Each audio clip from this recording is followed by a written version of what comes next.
안녕하십니까. 경제학 원론 2주차 2교시입니다. 우리가 지금 2장의 수요 공급과 시장 균형을 보고 있는데 지난 시간에는 수요에 대해서 공부했습니다. 이번 시간에는 공급하고 그리고 시장 균형에 대해서 공부하시겠습니다. 내용이 좀 꽤 깁니다만 그래도 한 번에 하겠습니다. 슬라이드가 36개인데 좀 나누기도 좀 그렇습니다. 그래서 그냥 진행하겠습니다. 2장의 주요 문제는 이제 수요가 무엇이고 공급이 무엇인가. 원래 그 수요 공급 이론이라고 하는 것이 바로 가격의 결정 원리를 갖다 공부하는 겁니다.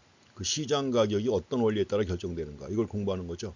그래서 우리가 지난 시간에 수요에 대해서 봤고 이번 시간에 이제 공급이란 무엇인가, 또 수요와 공급이 상호작용하여 어떻게 가격과 거래량이 결정되는가 하는 문제죠. 이게 바로 이제 일종의 결론입니다. 그러고 나서 이걸 응용하는 내용이 나옵니다. 수요와 공급이 변화할 때 이 변화가 가격과 거래량에 어떠한 영향을 미치는가 하는 내용을 갖다가 이번 시간에 이어서 보겠습니다. 그래서 공급부터 시작해 가지고 뒤에 내용 이어서 하겠습니다. 공급은 이제 앞에서 우리가 수요를 봤으니까 그 수요하고 대비해 가지고 보시면 되겠습니다. 앞에서 우리가 수요하고 수요량을 구분했죠. 수요는 구매하고자 하는 욕구를 갖다 의미한다고 했고, 반면에 이제 수요량은 구매하고자 의도하는 수량이라고 했습니다. 그래서 수요량이라고 했을 때 바로 그 사전적 개념이라고 했고, 또 유량 개념이라고 하는 거 설명했죠. 여기서도 똑같습니다. 먼저 공급이라고 하는 것은 이제 수요하고 반대로 판매하고자 하는 의도를 얘기를 하는 겁니다. 생산자가 그 재화나 서비스를 판매하고자 하는 의도, 욕구 얘기하는 것이죠. 이것도 역시 단지 판매하고자 하는 욕구만 가지고는 안 되는 겁니다. 공급 능력이 있어야 돼요. 생산 능력이 있으면서 판매하고자 할 때 이것이 공급이 되는 것입니다. 반면에 이제 구체적으로 판매하고자 하는 수량을 공급량이라고 하는 것이죠. 이렇게 구분해서 확인하시기 바랍니다. 수요와 마찬가지로 공급도 판매하고자 하는 의도를 얘기를 하는 겁니다. 실제 판매한 것이 아니라 판매하고자 하는 의도를 얘기하는 거죠. 그래서 의도한 양이기 때문에 역시 사전적 개념이라고 하는 겁니다. 실제 판매량이라고 할 때는 사후적 개념, 익스포스트고, 반면에 공급량은 의도된 양이기 때문에 사전적 개념, 익스엔트라고 하는 이런 개념입니다. 그래서 공급은 사전적 개념이라고 하는 걸 확인하셔야 되고, 또 한 가지 공급이라고 할 때도 일정 기간 동안에 판매하고자 하는 양이에요. 그래서 일정 기간 동안에 판매하고자 하는 양이기 때문에 공급량은 유량이라고 하는 것이죠. 플로우 개념이 되겠습니다. 그래서 항상 이 저량 개념도 통하는 경우가 있는데 여기서는 그냥 일단 수요량과 마찬가지로 공급량은 플로우 개념이라고 하는 것만 확인하시고, 이것도 이제 약간 이제 특이한 경우 저량 개념도 나올 수가 있습니다. 우리가 지난 시간에도 예컨대 그 실업자 수 얘기하면서 실업자 수 자체는 뭐죠? 현 시점에서 실업자가 몇 명이냐 이거죠. 그러니까 저량 개념이죠. 그렇지만 만약에 지난 1년 동안에 실업자가 몇 명이나 증가했느냐, 증가한 양이라든가 이런 걸 따진다고 하면 바로 뭐죠? 이럴 때는 스타 개념이 되는 거죠. 스타 개념이지만 이제 플로우 개념도 되는 거죠. 그래서 이제 항상 그 케이스마다 정확하게 구분하셔야 됩니다. 일정한 시점을 기준으로 하게 되면 저량 개념이 되는 것이고, 일정한 기간을 기준으로 파악하게 되면 유량 개념이라고 하는 걸 항상 정확하게 주의해서 보셔야 됩니다.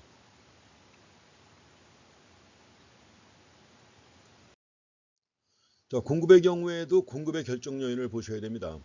공급을 결정하는 요인. 첫 번째는 뭐죠? 제일 중요한 거죠. 그제와의 시장 가격입니다. 우리가 관심을 갖는 가장 중요한 거. 그래서 일반적으로 가격이 높으면 공급은 어떻게 되나요? 많죠. 가격이 높으면 공급은 많다. 그래서 가격이 상승하면 공급량은 증가하고, 가격이 하락하면 공급량은 감소하게 되는 겁니다. 공급 법칙이 여기서 나오는 거죠. 가격과 공급량 간의 플러스의 관계, 즉 가격과 공급량 간의 정의 관계라고 하는데, 이것이 바로 공급 법칙이 되겠습니다. 가격과 관련된 내용입니다. 그 재화의 시장 가격. 다음에 두 번째는 다른 재화의 시장 가격도 공급에 영향을 미칩니다. 왜냐하면 우리가 이제 공급자라고 할 때는 어떤 한 가지 재화만 만드는 건 아니죠. 그런데 어떤 공급자가 A 재화도 만들고 B 재화도 만든다. 근데 A 재화는 가격이 변화가 없는데 B 재화 가격이 올랐어요. 근데 이 회사의 생산 능력에는 제약이 있습니다. 그럼 당연히 뭐요? 가격이 오른 B 재화를 많이 만들어야죠. 그렇기 위해서는 A 재화의 생산량은 줄여야 되는 것이죠. 이렇게 해가지고 다른 재화의 시장 가격이 공급에 영향을 미칩니다.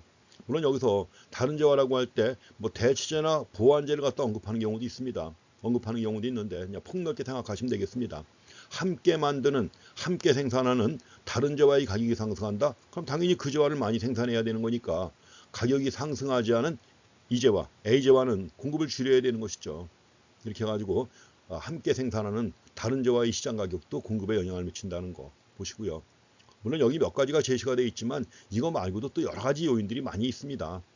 그래서 각각의 케이스가 주어지면 내가 공급자 입장에서 이럴 때 어떻게 할 것인가 하는 걸 잘 판단해 보시면 쉽게 알 수 있는 그런 내용들입니다. 다음에 세 번째로 중요한 것이 생산 요소 가격의 변화입니다. 생산물을 만들기 위해서 투입하는 요소, 이게 바로 생산 요소죠. 근데 만약에 생산 요소 가격이 변화한다. 대표적으로 노동과 자본이 있습니다. 만약에 임금이 상승한다. 임금이 상승하게 된 그만큼 생산비가 상승할 거 아니에요. 생산비가 상승하면 이윤이 감소하죠. 그럼 기업은 생산을 어떻게 할까요? 줄이겠죠. 생산을 줄인다는 얘기는 곧 공급을 줄인다는 얘기입니다. 이렇게 해서 생산 요소 가격이 상승하게 되면 생산비가 상승하고 생산비가 상승하면 이윤이 감소하니까 공급을 감소시킨다는 것입니다. 이렇게 해서 생산 요소 가격의 변화가 또 공급에 아주 중요한 결정 요인이 되겠습니다. 다음엔 그 기술 수준을 갖다가 얘기할 수 있습니다. 매우 중요하죠. 만약에 기술 진보가 이루어진다. 기술 진보가 이루어지게 되면 생산성이 향상이 됩니다. 노동의 생산성이 향상된다.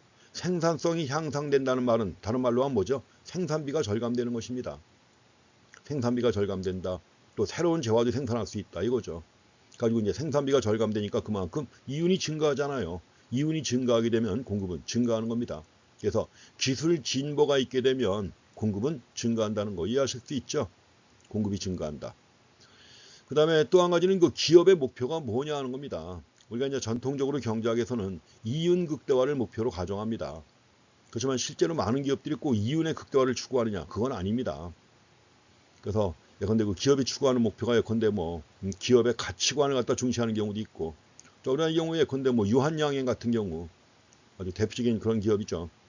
그래서 뭐 사회에 대한 기여라든가 뭐 이런 걸 강조하는 기업도 있습니다. 또 한 가지는 시장 점유율을 최대한 높여가지고 수입을 늘리는 게 목표예요. 경쟁 기업들을 다 따돌리고 뭐 내가 1등 하겠다 이거죠. 이런 경우 이제 이유는 적더라도 시장 매출액이 크게 증가해가지고 수입을 극대화시키는 경우도 있습니다. 그래서 목표가 이윤 극대화냐 아니면 기업의 사회적인 책임을 다하고자 하는 거냐 아니면 매출액을 극대화시키는 거냐에 따라서 또 역시 공급은 달라집니다. 몇 가지 이거 얘기했습니다만 이거 말고도 또 여러 가지가 있습니다. 뭐 대표적으로 만약에 세금을 더 많이 거둔다 정부가 만약에 조세를 많이 부과하게 되면 공급이 어떻게 될까요? 감소하겠죠. 조세를 갖다 많이 부과하게 되면 그만큼 생산비가 상승하는 거니까 이윤이 감소하고 따라서 공급을 줄입니다. 또 기업이 여러 가지 규제를 가한다든가 하게 되면 역시 공급은 감소하게 되는 거죠. 그래서 여기 몇 가지가 나와 있습니다만 이거 말고도 공급에 영향을 미치는 요인들은 여러 가지가 있다는 것을 확인하시기 바랍니다. 이러한 여러 가지 공급의 결정 요인하고 공급량 간에 우리가 공급 함수를 만드는 거죠. 가지고 이걸 통해서 이제 가격과 공급량 간의 관계, 기타 등등을 따져봅니다.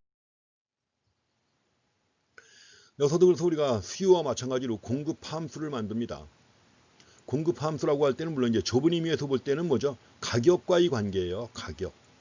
우리가 궁극적으로 지금 가격의 결정 원리를 갖다가 파악하는 것이기 때문에 가격의 결정에 영향을 미치는 이런 요인들 따져보는 거죠. 그렇기 때문에 공급 함수라고 할 때도 좁은 의미에서 공급 함수를 정의하게 되면 가격을 제외한 나머지 요인들은 일정 불변이라고 가정을 해요.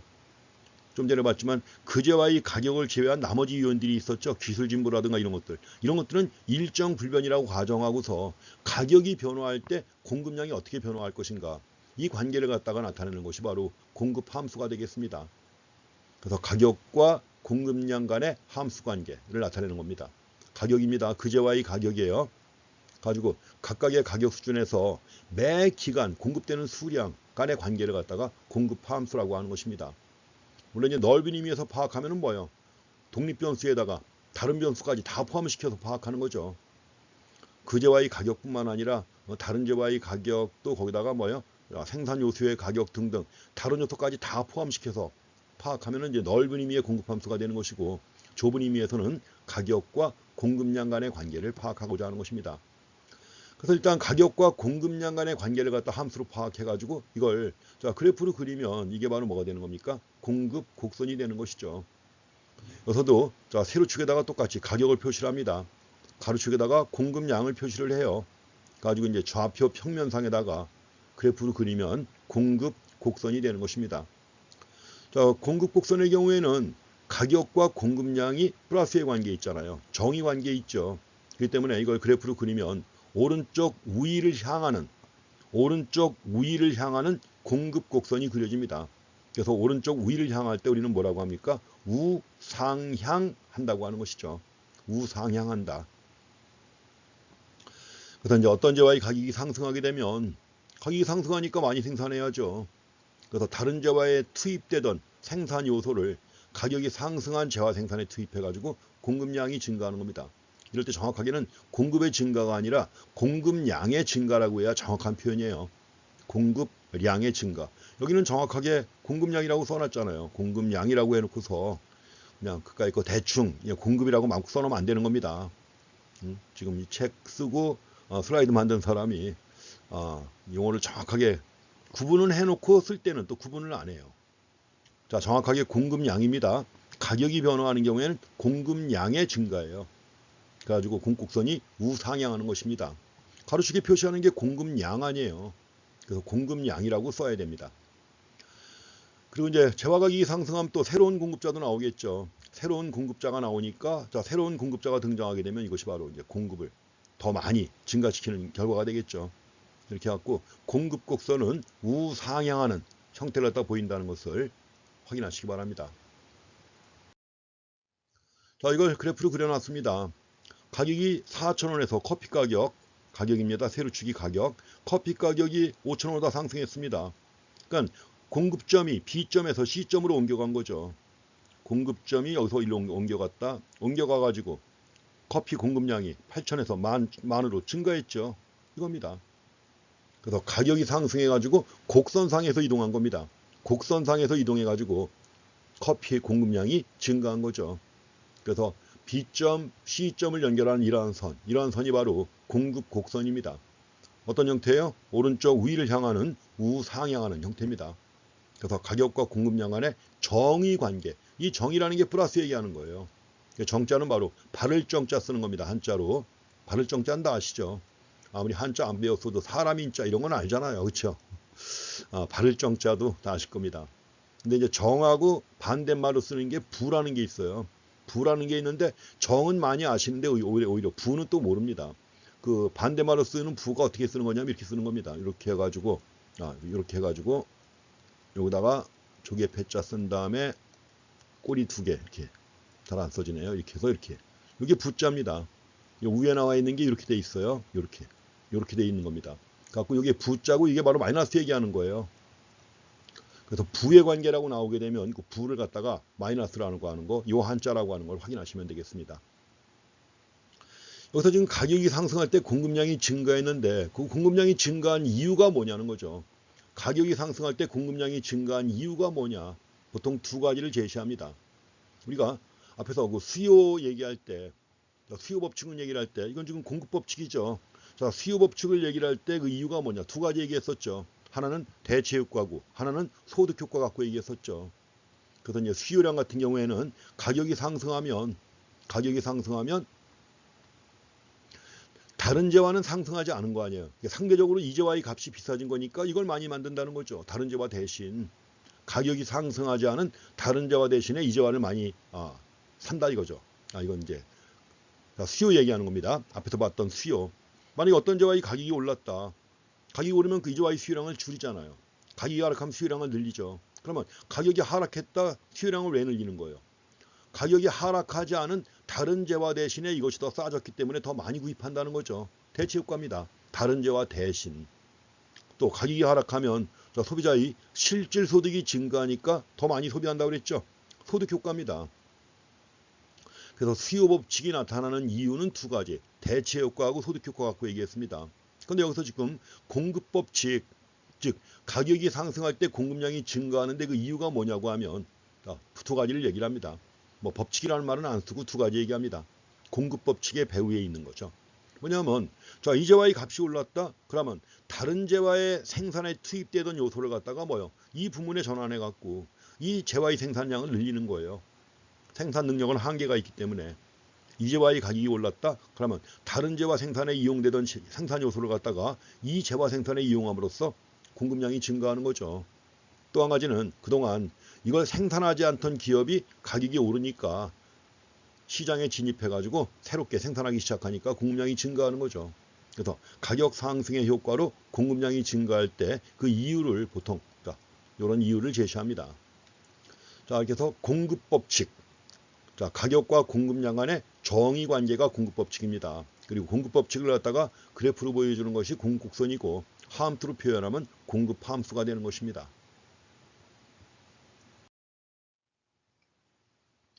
여기서도 이제 공급의 변화와 공급량의 변화를 구분해 보셔야 됩니다. 앞에서도 우리가 수요의 경우에도 자, 그 재화의 가격이 변화할 때는 곡선상에서 이동하는 것이고 곡선상에서 이동할 때 수요량의 변화라고 했었죠. 마찬가지로 가격을 제외한 나머지 다른 요인들이 변화할 때는 자, 수요의 변화라고 했고 곡선 자체가 이동하는 거였죠. 공급도 마찬가지입니다. 그래서 앞에서 자세히 얘기했기 때문에 이건 그대로 공급에 적용하시면 되는 겁니다. 그래서 공급의 변화라고 했는데 공급의 변화라고 할 때는 가격 이외의 다른 요인이에요. 가격 이외. 자, 그 재화의 가격 이외에 다른 요인들이 변화하는 거예요. 그래갖고 곡선 자체가 이동하는 겁니다. 공급 곡선 자체가 이동할 때 이걸 공급의 변화라고 하는 거죠. 자, 여러 가지 이유가 있지만 가격을 제외한 나머지 요인들이에요. 대표적인 것이 생산 기술 향상이 있었죠. 만약에 생산 기술이 향상하게 되면 기술 진보가 있게 되면 가격은 전과 똑같지만 전보다 더 많이 만들죠. 가격은 전보다 똑같지만 각각의 가격 수준에서 공급량이 증가합니다. 가지고 곡선 자체가 우측 이동하는 거예요. 곡선 자체가 우측 이동한다. 그래서 자, 생산 기술 향상에 따른 공급의 증가해 가지고 공급 곡선이 우측 이동한다고 하는 거 생각해 보시기 바랍니다. 대개 이동할 때는 우측 이동, 좌측 이동 얘기하죠. 우측, 좌측 또는 오른쪽, 왼쪽 얘기합니다. 근데 경우에 따라서는 이것도 상방 이동, 하방 이동이라고 하는 경우가 있어요. 근데 상방 이동, 하방 이동할 땐 주의하셔야 됩니다. 왜냐하면 수요와 공급의 경우가 달라요. 자, 지금은 공급곡선이 오른쪽으로 이동했죠. 오른쪽으로 이동했는데 이 공급곡선이 오른쪽으로 이동한 것을 다시 얘기하면 이건 바로 뭐냐? 하방 이동입니다. 이렇게 이동한 거예요. 하방 이동이죠. 자, 공급곡선의 우측 이동. 이걸 다르게 얘기하면 공급곡선의 하방 이동, 아래로 이동한 거란 말이에요. 근데 수요의 경우에는 다릅니다. 만약에 앞에서 봤던 수요의 경우에는 수요가 증가했다. 자, 수요가 증가하면 수요 곡선이 상방 이동하는 거예요. 왜 그래요? 곡선이 하나는 우하향하고 우상향하잖아요. 그래서 다른 겁니다. 근데 이걸 잘 구분하셔야 됩니다. 다시 한번 얘기합니다. 자, 공급 곡선의 우측 이동은 공급 곡선의 하방 이동이다. 반면에 자, 수요 곡선의 우측 이동은 자, 수요 곡선의 상방 이동을 의미하는 겁니다.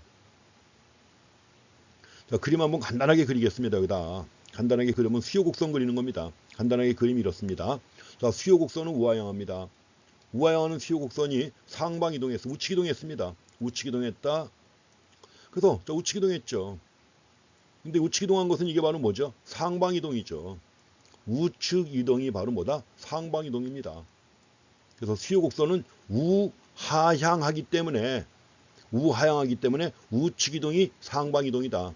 그렇지만 공곡선은 우상향하기 때문에 우측 이동은 곧 하방 이동을 의미하는 겁니다. 그래서 이걸 잘 구분해 갖고 확인하셔야 됩니다. 자, 이렇게 해가지고 공급의 변화와 관련된 내용 확인하시기 바랍니다. 자, 내용 정리했습니다. 공급량의 변화와 공급의 변화 구분했습니다. 자, 가격이 변화할 때 곡선상에서 이동하는 거예요. 가격이 변화할 때 주어진 공급 곡선 상에서 이동한 것이고, 이럴 때 공급량의 변화가 나타나는 거죠. 가격이 변화할 때입니다. 반면에 가격 이외의 변화죠. 가격 이외의 변화가 있을 때는 곡선 자체가 이동을 해요. 곡선 자체가 이동을 하고 이럴 때 변화하는 것을 공급의 변화라고 합니다. 그래서 공급량의 변화하고 공급량의 변화와 공급의 변화 구분하셔야 돼요. 그래서 우리가 공급이라고 할 때는 가격과 공급량 간의 전반적인 함수 관계다. 물론 이제 가격뿐만 아니라 가격 이외 요인까지 다 포함하는 거예요.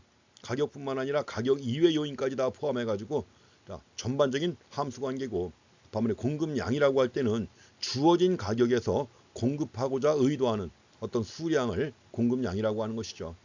이렇게 해서 내용을 정리해 보시면 되겠습니다.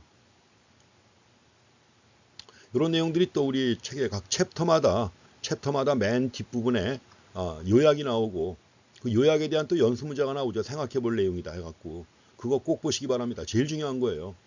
챕터가 끝날 때마다 뒤에 나와 있는 요약은 꼭 확인하고 지나가시는 게 좋습니다. 그리고 가급적이면 연수 문제라고 주어져 있는 것도 한번 생각해 보시고 또 풀어보시려고 애를 써야 돼요. 자, 지금 본 내용 정리하는 겁니다. 여기서 공급 곡선을 오른쪽으로 이동시키는 요인이에요. 공급의 증가죠. 공급의 증가 요인 뭐가 있습니까? 생산 요소 가격의 하락, 기술 진보 이런 것이 있었죠. 그래서 오른쪽으로 이동시키는 겁니다. 공급의 증가 요인이에요. 첫 번째는 다른 재화 가격이 하락한 겁니다. 다른 재화의 가격이 하락했다. 공급의 증가입니다. 그럼 다른 재화의 가격이 하락하면 그 대신에 이걸 많이 생산해야죠. 그 다음에 생산 요소 가격이 하락하면 생산비가 하락하는 거니까 이윤이 증가하죠. 그러니까 기술 진보가 이루어지는 경우도 말씀드렸습니다. 그 다음에 이제 기업이 수입을 극대화한다. 이윤보다 수입을 극대화하게 되면 무조건 많이 만들어야 돼요. 무조건 많이 만들어가지고 이윤이 없다고 하더라도 많이 만들어가지고 시장 점유율을 최대한 높여야 되는 겁니다. 그러니까 이윤 극대화를 추구할 때보다 수입의 극대화를 추구할 때, 이럴 때 공급은 증가하는 거예요. 그러니까 이런 요인들, 물론 이거 말고도 여러 가지 요인들이 있습니다. 뭐 정부가 세금을 깎아준다든가 정부가 보조금을 준다든가 뭐 이런 경우에 또 공급이 증가하는 거예요. 그래서 지금 몇 가지 제시했습니다만 이거 말고도 여러 가지 요인들이 있다는 걸 확인하시고, 주의할 것은 공급의 증가입니다. 오른쪽 이동이에요. 오른쪽 이동이니까 그 재화의 가격과는 관계가 없는 겁니다. 그 재화의 가격과는 관계가 없이 나머지 기타 요인들, 외생 변수가 작용한 거예요.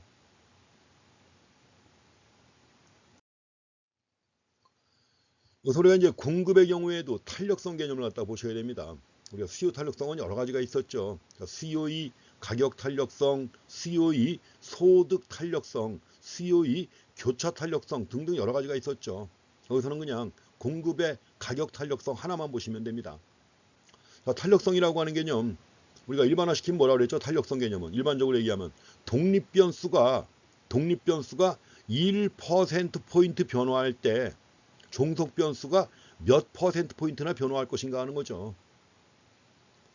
그래서 수요의 가격 탄력성이라고 할 때는 가격이 1% 변화할 때 수요량이 얼마나 변화할 것인가 하는 건데, 여기서 이제 공급입니다. 그대로 대입하면 돼요. 그래서 여기서도 가격이 변화할 때 공급량이 얼마나 변화할 것인가 이런 개념입니다. 그러니까 이제 가격의 변화율 분해, 가격의 변화율 분해 퍼센트를 표시하죠. 변화율이니까 분해 공급량의 변화율이에요. 퍼센트. 그래서 우리가 공급의 가격 탄력성을 대문자로 표시해 가지고 보면 가격의 변화율 분해 공급량의 변화율입니다. 그래갖고 이제 가격의 변화율은 P분의 델타 P 나와 있죠. 공급량의 변화율은 Q분의 델타 Q. 이걸 다시 정리하게 되면 델타 P분의 델타 Q 곱하기 Q분의 P가 됩니다. 이런 경우에도 만약에 경제학 시험을 본다 이럴 때는 그런 문제도 나옵니다. 공급 함수를 제시한다면 탄력성을 구하시오 하는 문제예요. 그럼 공급 함수가 주어지게 되면 이게 뭐죠? 이게 극한값을 취하게 되면 미분값이에요. 공급 함수를 갖다가 P에 관해서 미분한 다음에 거기다가 Q, P 계산해가지고 Q분의 P 곱해주게 되면 탄력성이 나오는 겁니다. 일단 요거는 미분값입니다. 공급 함수를 갖다가 가격에 대해서 미분한 값이에요. 미분한 다음에 거기다가 Q분의 P를 갖다 гов하면 공급의 가격 탄력성이 나옵니다. 이건 원래 가격과 공급량 간의 관계가 플러스의 관계이기 때문에 값이 플러스로 나오겠죠. 플러스로 나오기 때문에 따라서 앞에 딴 거 안 붙입니다. 자, 수요 탄력성 같은 경우에는 이 값을 갖다가 플러스 값으로 만들기 위해서 앞에다가 마이너스 붙였잖아요. 근데 공급의 경우에는 값 자체가 플러스이기 때문에 마이너스 안 붙입니다. 이렇게 해가지고 공급의 가격 탄력성 역시 수요하고 대비해가지고 보시면 똑같은 것입니다. 자, 공급 탄력성의 크기도 똑같습니다. 공급 탄력성의 크기도 0에서부터 무한대 사이에 걸쳐 있습니다. 0에서부터 무한대 사이에 걸쳐 있고 가운데 이제 1인 경우가 있죠. 1이다. 그래서 이제 탄력성이 0일 때는 완전 비탄력적이라고 합니다. 공급선은 수직이에요. 수유하고 똑같아요. 앞으로 계속 나올 겁니다. 거시경제학에서도 나오고 계속 나오는데 탄력성이 0이죠. 탄력성이 0이라고 하면은 곡선은 뭐예요? 수직이에요. 항상. 그 이유가 뭐냐? 우리가 지난 시간에 말씀드렸지만 경제학에서는 세로축에다가 독립변수를 표시한다고 했잖아요. 세로축에다가 독립변수를 표시를 한다. 그 대부분의 균형 모형이 다 세로축에다가 독립변수를 표시를 한단 말이에요. 가격변수를. 그렇기 때문에 여러분들이 경제학 공부할 때 적어도 경제학 원론 또 미시 거시경제학도 마찬가지예요. 이 정도까지 공부한다고 했을 때 탄력성이 0이면 다 뭐예요? 곡선은 수직입니다. 탄력성이 0이면 수직이다. 그리고 완전 비탄력적이라고 하는 말 똑같이 써요. 이 말은 뭐예요? 가격이 아무리 변화해도 공급량은 변화하지 않는다는 것이죠. 그러면 탄력성이 무한대가 나오는데 극단적이죠. 이것도 무한대일 때 완전 탄력적이라고 합니다. 이거는 뭐냐? 공곡선이 수평 형태가 됩니다. 수평 형태가 돼요. 무한대일 때. 그래서 뒤에서 나올 모든 경우 다 마찬가지예요. 근데 우리가 화폐 시장을 얘기를 할 때는 예컨대 화폐 수요의 이자율 탄력성이라는 개념이 나와요. 화폐 수요의 이자율 탄력성. 그래서 이자율이 변화할 때 화폐 수요가 얼마나 변화할 것인가 하는 거 아니에요. 이걸 케인즈는 수평이라고 봐요. 화폐 수요의 이자율 탄력성이 무한대라고 보는 겁니다. 무한대라고 봐가지고 수평이라고 보는 거예요. 화폐 수요 곡선이 수평이에요. 케인즈의 경우. 가지고 이런 상황을 유동성 함정이라고 해서 제시합니다. 똑같아요. 근데 무한대예요. 무한대. 무한대일 때 뭐다? 수평이다. 그리고 완전 탄력적이라고 합니다. 그리고 이제 탄력성이 1인 경우에는 역시 유닛 일레스틱, 단위 탄력적이라고 그래요. 가격 변화율과 공급량의 변화율이 같은 거죠. 그래서 이것도 주의하실 것이 공급 탄력성이 1일 때 공급 곡선은 원점을 지나는 직선의 공곡선은 다 탄력성이 1이에요. 원점을 지나는 직선형 공급 곡선은 기울기가 가파르건 완만하건 탄력성은 다 1입니다. 이거 주의하셔야 돼요.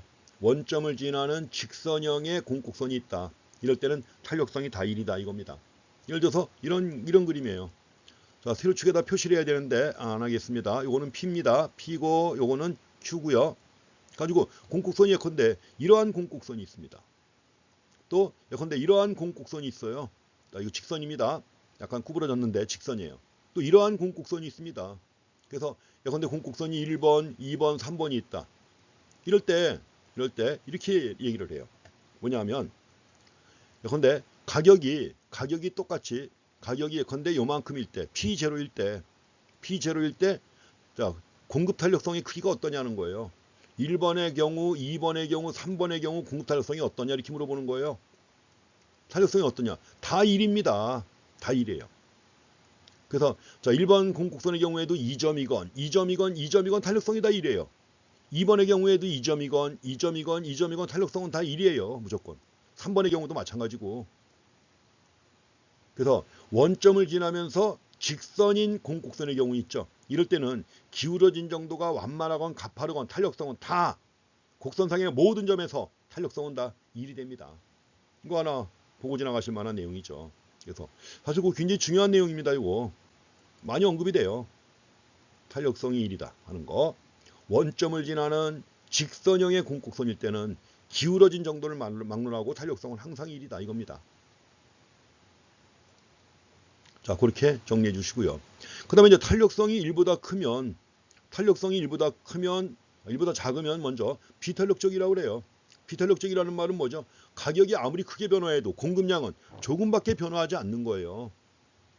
반면에 1보다 클 때는 탄력적이라고 합니다. 탄력적이라고 하는 것이고 이럴 때는 가격이 조금만 변화해도 공급량은 더 크게 변화하는 거예요. 이것도 잘못됐습니다. 근데 이게 왜 이렇게 잘못됐나 모르겠네. 자, 지금 비탄력적일 때는 가격 변화율보다 공급량의 변화율이 더 작은 거죠. 당연히. 분모보다 분자가 더 작아야죠. 분모보다 분자가 더 작아야 되는 거죠. 이렇게 되는 겁니다. 그리고 탄력적일 때는 뭐예요? 당연히 공급량이 크게 변화합니다. 이런 거예요. 이거 고쳐주시기 바랍니다.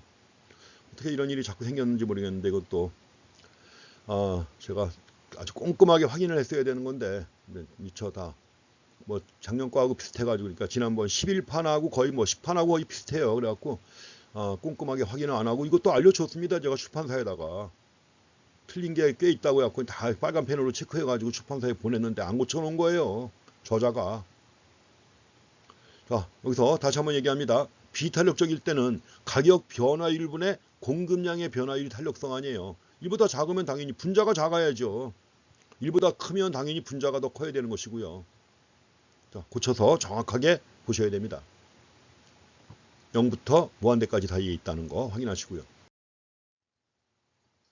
자, 물론 여기서도 특수한 경우가 있습니다. 탄력성이 0일 때는 수직이에요. 그리고 수직일 때는 2점이건 2점이건 2점이건 어디서나 다 탄력성이 뭐예요? 0입니다.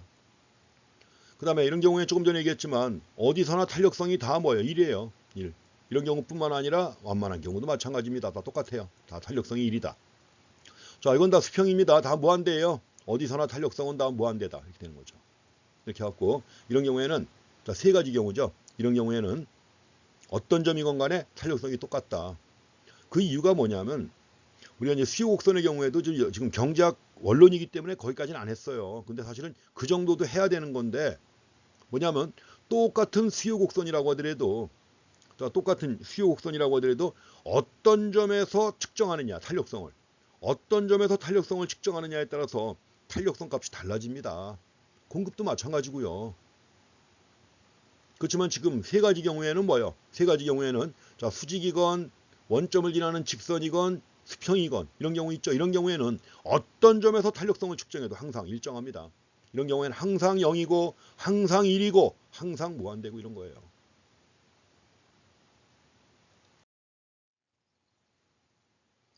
자, 이렇게 해가지고 자, 모든 점에서 탄력성이 같다. 이제 그 특수한 경우예요. 그래서 어떤 점이든 간에 탄력성이 똑같은 경우는 특수한 경우입니다. 그래서 일반적으로는 공급 곡선의 형태에 따라 또 어떤 점에서 탄력성을 측정하느냐에 따라 탄력성은 달라지는 거예요. 자, 공급 곡선의 형태에 따라 또 어떤 점에서 탄력성을 측정하느냐에 따라서 탄력성은 달라집니다. 그래서 만약에 공급곡선이 직선인 경우 있죠. 직선인 경우에는 공급곡선이 자, 세로축을 양의 부분에서 자른다. 이럴 때는 탄력성이 항상 1보다 큽니다. 일단은 그래요. 자, 공곡선이 예컨대 이런 경우입니다. 이게 세로축이죠. 공곡선이 이렇게 돼 있어요. 이런 경우에는 탄력성이 뭐예요? 일단은 1보다 큽니다. 일단은 어떤 점에서 측정해도 탄력성은 1보다 커요. 이런 경우. 자, 세로축입니다. 자, 세로축을 양의 부분, 양은 플러스 얘기하는 거예요. 자, 세로축을 갖다가 플러스의 부분에서 자르고 올라간다. 그러면 일단 공급 탄력성은 기본적으로 1보다 큰 겁니다. 반면에 공급 곡선이 이런 경우가 있어요. 이런 경우 가로축을 자르는 거예요. 가로축을 역시 플러스의 부분에서 가로축을 자르고 올라가죠. 그럼 공급 탄력성은 일단 비탄력적입니다. 1보다 작아요. 이거 구분해 주셔야 됩니다. 지금 여기서 녹색 선은 공급의 가격 탄력성이 1보다 작다. 빨간색 선은 공급의 가격 탄력성이 1보다 크다는 겁니다. 그렇게 보시고 그 다음에 이제 직선이 아닌 경우 있잖아요. 직선이 아닌 경우에는 어떻게 하느냐. 이럴 땐 접선을 갖다 그려가지고 파악합니다. 자, 공급 탄력성을 측정하고자 하는 점이 있죠. 공급 탄력성을 측정하고자 하는 점에서 접선을 갖다 그려. 접선을 갖다 그어가지고 그 접선이 가로축을 자르면 비탄력적이고 세로축을 자르면 탄력적이 되는 것입니다. 자, 그래서 디테일한 내용이지만 그것도 정확하게 보셔야 됩니다. 여기까지는 보셔야 돼요.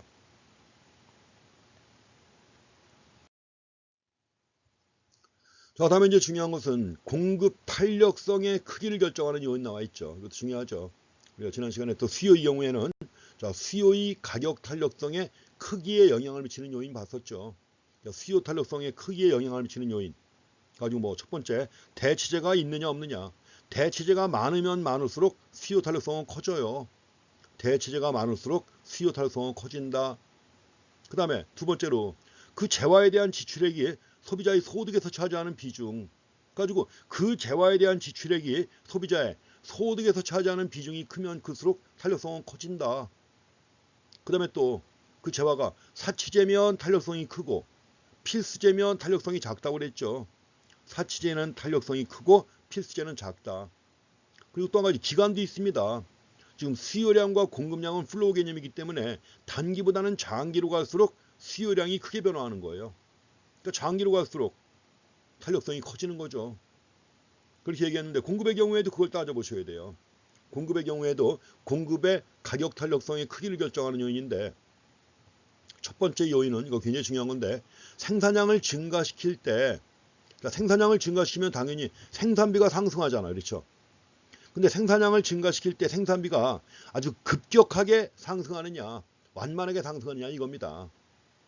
뭐 더 만약에 생산량을 증가시킬 때 생산비가 급격히 증가한다. 급격히 증가한다고 하면 공급량을 크게 늘릴 수 있어요? 없어요? 없죠. 생산량을 늘렸는데 생산비가 빠르게 증가한다. 그럼 공급량은 크게 늘릴 수가 없습니다. 공급량을 조금밖에 못 늘려요. 그러니까 공급 탄력성이 뭐가 되는 거예요? 비탄력적이 되는 거죠. 이런 겁니다. 그래서 단위당 생산비가 급격히 증가한다. 공급량은 조금밖에 증가하지 못합니다. 그럼 공급 탄력성은 비탄력적이 되는 거죠. 반면에 생산량을 증가시킬 때 생산비가 아주 완만하게 상승한다. 생산비가 완만하게 상승하면 공급 탄력성은 커지는 겁니다. 다시 한번 정리해 드립니다.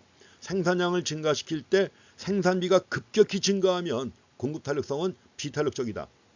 반면에 생산량을 증가시킬 때 생산비가 완만하게 상승하면 공급 탄력성은 탄력적이다 하는 거예요. 그 다음에 근데 뭐 재화의 저장 가능성이라든가 저장 비용, 저장 가능 기간 이것도 영향을 미칩니다. 일반적으로 저장 가능성이 작고 저장 비용이 크다. 비탄력적이에요. 어떤 상품일까요? 농산물입니다. 농산물.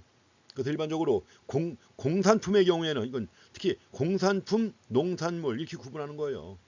공산품, 농산물, 뭐 건축물 이런 것들 얘기합니다. 이런 것들은 저장 가능성도 낮고 저장 비용이 커요. 그래서 농산물의 경우에는 공급의 가격 탄력성이 매우 작습니다. 농산물의 경우에는 공급의 가격 탄력성이 매우 작다. 또 농산물의 경우에는 그렇잖아요. 토지 면적이 제한되어 있잖아요. 아무리 배추값이 오른다고 해서 논에다가 배추 심어요? 그건 아니죠. 그렇기 때문에 토지 면적이 제한적이기 때문에 따라서 아무리 값이 올라도 공급량이 크게 증가하는 데는 한계가 있습니다.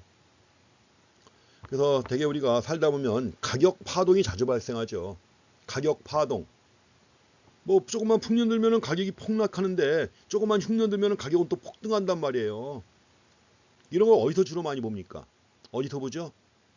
배추 파동 겪어보셨죠? 배추 파동 뭐 겪어보지는 못해서도 신문에서 보셨죠? 배추 파동 또 많았던 게 뭐죠? 양파 파동. 양파 파동도 있었고 전에 돼지 파동도 있었습니다. 돼지 파동도 꽤 오래전부터 있었어요. 제가 몇십 년 전에 군대 생활할 때도 그때 저는 이제 전방 수색대에 있었는데 뭐 그러니까 후방 소식은 잘 몰라요. 그때처럼 뭐 지금처럼 인터넷 있고 이런 때가 아니기 때문에. 근데 언젠가부터 갑자기 부식차가 올라오는데 돼지고기만 매일같이 나오는 거예요. 돼지고기가 신나게 먹었죠. 구워도 먹고 삶아도 먹고 땅속에 묻어가지고 바베큐도 해먹고 별거 다 해먹었습니다. 그때 돼지값이 폭락했던 거예요. 돼지값이 폭락하니까는 뭐요? 남아도는 돼지. 뭐 군바리밖에 더 있나요? 다 군대 보냅니다. 그러니까 옛날엔 그랬어요. 쌀을 보관하다가 정부미 쌀 보관하다가 상하죠. 다 군대 보내는 겁니다. 제 세대에 그랬던 겁니다. 요새는 아니죠. 당연히 그럴 수가 없죠. 배추 파동, 양파 파동, 돼지 파동. 특징이 뭡니까? 공급 탄력성이 다 비탄력적이에요. 거기다가 또 있습니다. 건축물. 아파트 값 올라갈 때는 엄청 올라가도 떨어질 때 폭락하고 막 이럽니다. 이것도. 그게 왜 그러냐? 공급 탄력성이 비탄력적이고 더더구나 배추, 양파 이런 것들은 공급 탄력성이 비탄력적일 뿐만 아니라 수요 탄력성도 비탄력적이에요. 수요와 공급이 모두 비탄력적일 때 가격 파동이 자주 발생하는 겁니다.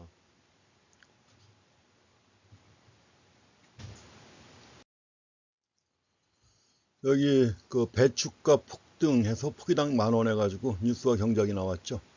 말씀드린 것처럼 농산물은 공급 탄력성이 비탄력적이다. 그리고 농산물은 대부분 다 생활 필수품이기 때문에 수요 탄력성 또한 비탄력적이죠. 그렇기 때문에 가격의 폭등과 또 폭락이 반복되는 거예요. 올라갈 땐 크게 올라가고 또 내려갈 땐 아주 원가도 건질 수 없을 정도로 그냥 밭을 갈아엎잖아요. 수확 안 하고. 그래서 배추밭도 갈아엎고 그 다음에 양파 밭도 갈아엎는 거 가끔 보죠. 자, 이런 것들이 바로 탄력성 때문에 그런 것입니다. 그래서 수요 측면에서는 꼭 있어야 되는 필수제다 하는 거죠. 필수제고 대체제가 없어요. 또 공급 측면에서 볼 때는 생산량을 자유롭게 조절할 수가 없다는 거죠. 그래서 이제 수요 탄력성도 비탄력적이고 공급 탄력성도 비탄력적이다. 그래서 가격의 폭등과 폭락이 반복되는 것입니다. 자, 이제 시장 균형의 결정과 경제적 효율성 보는데, 먼저 그 균형의 결정은 쉽게 알 수 있죠. 앞에서 봤던 수요 곡선과 공급 곡선을 통해서 알 수가 있습니다. 우하향하는 수요 곡선하고 우상향하는 공급 곡선이 주어져 있습니다. 가운데가 균형점이죠. 흔히 이럴 때 뭐라고 표현하나요? 수요 곡선과 공급 곡선이 뭐라고 해야 될까요? 만난다고 해야 될까요? 균형점. 수요 곡선과 공급 곡선이 만나는 점 하면 틀리는 겁니다. 그렇게 하면 안 되고요. 뭐요? 교차한다고 해야 됩니다. 왜냐하면 우리가 보는 모형 중에서는 접하는 경우도 있어요. 두 개의 곡선이 접하는 경우도 있기 때문에 접하는 경우도 만나는 거 아니에요. 그렇죠? 그냥 만난다고 이렇게 추상적으로 표현하면 안 됩니다. 정확하게 교차한다고 표현해야 돼요. 그래서 수요 곡선과 공급 곡선이 교차하는 점에서는 수요량도 요만큼이고 공급량도 요만큼이죠. 그렇기 때문에 여기서 균형 가격이 결정이 됩니다. 수요량과 공급량이 일치할 때, 그것도 정확하게 표현해야 됩니다. 수요 공급이 일치한다가 아니라 뭐요? 수요량과 공급량이 일치한다고 표현해야 되는 겁니다. 수요량과 공급량이 일치한다 이렇게 표현해야 되는 거죠. 자, 그런데 어쩌다가 만약에 균형을 벗어났다. 어쩌다가 시장에 교란이 발생해가지고 균형을 벗어나가지고 가격이 균형 가격은 4,000원인데 만약에 가격이 6,000원이 된 거예요. 6,000원이 됐다면 어떤 일이 생길 것인가? 가격이 6,000원 높죠? 높으니까 수요량은 적어집니다. 수요량은 적은데 공급량이 많아지는 거죠. 공급량이 많아져가지고 수요량보다 공급량이 더 많은 거죠. 이럴 땐 어떻게 되나요? 공급량이 더 많으니까 이럴 때 초과 공급이 있다고 합니다. 초과 공급 또는 공급 과잉이라고 합니다. 공급 과잉. 안 팔리는 거죠. 자, 이걸 또 이잉여라고도 얘기를 합니다. 최근 나오는 교과서에서는 이잉여라고 많이 나와요. 그래서 원래 초과 공급이라고 할 때는 익세스 서플라이인데 익세스 서플라이 대신에 서플러스 해가지고 이잉여라고 나옵니다. 안 팔리는 거예요. 그래서 이 차이만큼의 잉여가 발생했습니다. 자, 잉여가 있게 되면 어떻게 되나요? 안 팔리는 거니까 이걸 팔아야 될 거 아닙니까? 팔려면은 결국 방법은 뭐죠? 가격을 내리는 것밖에 없죠. 그래서 이걸 팔기 위해서는 이제 가격은 내립니다. 가격이 내려가면서 이제 수요량은 늘어나고 또 공급량이 감소하니까 다시 균형으로 돌아오게 되는 거죠. 균형의 중요한 특성이 이겁니다. 어쩌다가 균형을 벗어나도 다시 균형으로 돌아온다는 것이죠. 흔히 갖다가 균형의 안정성이라고 합니다. 스테빌리티 해가지고 균형의 안정성이라고 그래요. 어쩌다가 균형을 벗어나도 다시 균형으로 돌아온다는 거. 반대의 경우도 마찬가지입니다. 반대의 경우는 예컨대 어쩌다가 시장에 교란이 생겨가지고 가격이 3,000원으로 하락한 겁니다. 커피 한 잔 가격이 3,000원 되니까 수요량은 크게 증가합니다. 수요량은 크게 증가하는데 공급량은 줄어들죠. 줄어들어가지고 따라서 여기서 뭐가 생기느냐. 이럴 때 초과 수요가 생기는 겁니다. 요 길이만큼이 초과 수요입니다. 이것도 초과 수요라고 하지만 또 반대로 얘기하면 뭐예요? 공급 부족이죠. 초과 수요 또는 공급 부족해가지고 영어로는 쇼티지라고 합니다. 쇼티지. 공급 부족이라고 많이 나옵니다. 초과 수요입니다. 공급 부족. 자, 초과 수요니까는 살려는 양은 많은데 공급량이 적은 거예요. 어떻게 될까요? 가격은 올라가겠죠. 수요자 간에 구입 경쟁이 발생합니다. 서로 사기 위해서 구입 경쟁이 발생하고 구입 경쟁이 발생하는 과정에서 가격은 올라가겠죠. 가격이 올라가니까 이제 수요량은 감소하고 공급량이 증가하면서 다시 균형으로 돌아가는 것이죠. 또 그래서 균형의 중요한 성격이 이겁니다. 어쩌다가 균형을 벗어나도 다시 균형으로 돌아간다. 그래서 이게 바로 스미스가 말한 보이지 않는 선이에요. 이게 이 가격의 자유로운 변동이라고 하는 게 바로 뭐예요? 보이지 않는 선입니다. 이 보이지 않는 선을 통해서 시장은 항상 균형을 향해서 나가는 것입니다. 자, 이렇게 해서 시장 균형의 결정 이렇게 보시고, 다시 말씀드리지만 가격이 균형 가격보다 높을 때는 초과 공급 또는 공급 과잉이 있습니다. 서플러스가 있어가지고 가격은 하락한다는 거. 반면에 가격이 균형 가격보다 낮아지게 되면 초과 수요 또는 공급 부족이 있게 되고 쇼티지가 있게 되고 따라서 가격은 상승한다는 거죠. 이렇게 해가지고 균형으로 돌아가는 과정을 또 확인하시기 바랍니다.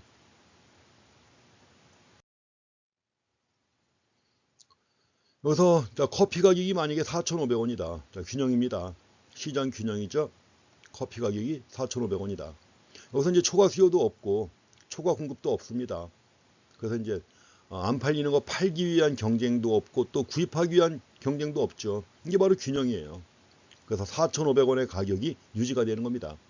그래서 균형 가격은 수요량과 공급량이 같을 때 가격이죠. 수요량과 공급량이 같을 때.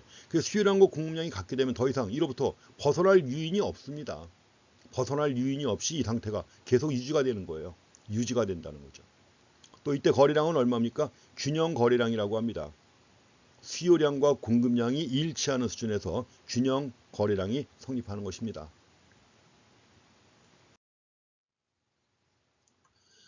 자, 다음에 이제 우리가 그 균형이 갖는 경제적 효율성 문제를 좀 따져보겠습니다.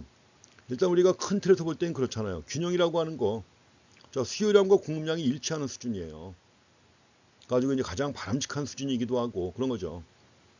근데 이 균형에서 앞에서 얘기했지만 균형에서 시소한 자원의 효율적 배분이 이루어집니다. 근데 그 시소한 자원의 효율적 배분해 가지고 경제적 효율성을 우리가 검토해 봐야 됩니다. 자, 경제적 효율성을 갖다 검토할 때 나오는 개념이 바로 이제 수요 곡선을 다르게 해석을 해야 돼요. 수요 곡선을 다르게 해석하고 공급 곡선도 마찬가지로 다르게 해석한 다음에 이로부터 이제 소비자 잉여, 생산자 잉여라는 개념을 통해서 시장의 후생도 파악해 봐야 됩니다. 여기서 만약에 커피를 갖다가 4잔을 수요한다. 4잔을 수요할 때 가격은 얼마죠? 5,000원이라는 얘기죠. 근데 가격이 5,000원일 때 4잔을 사 먹는다. 이 말은 결국 무슨 얘기예요? 5,000원일 때 기꺼이 지불할 가격이 4잔을 사 먹을 때 5,000원을 기꺼이 낼 용의가 있다는 거죠. 그래서 만약에 네 번째 잔에서 가격이 5,000원인데도 자, 4잔을 먹는다. 그럼 네 번째 잔에서 먹는 편익이 5,000원이라는 얘기죠. 이럴 때 이걸 우리는 뭐라고 하느냐 하면 한계 편익이라고 합니다. 원래 이제 뒤에 가면 또 구체적으로 효용이라는 용어를 씁니다. 효용이라는 용어를 써가지고 한계 효용이라고 하는 건데 한계 효용도 넓은 의미에서 다 한계 편익에 포함되는 겁니다. 여기서 이제 일반적으로 의미를 파악하기 위해서 넓게 얻는 건 다 편익이라고 하고 나가는 건 다 비용이라고 할 것입니다.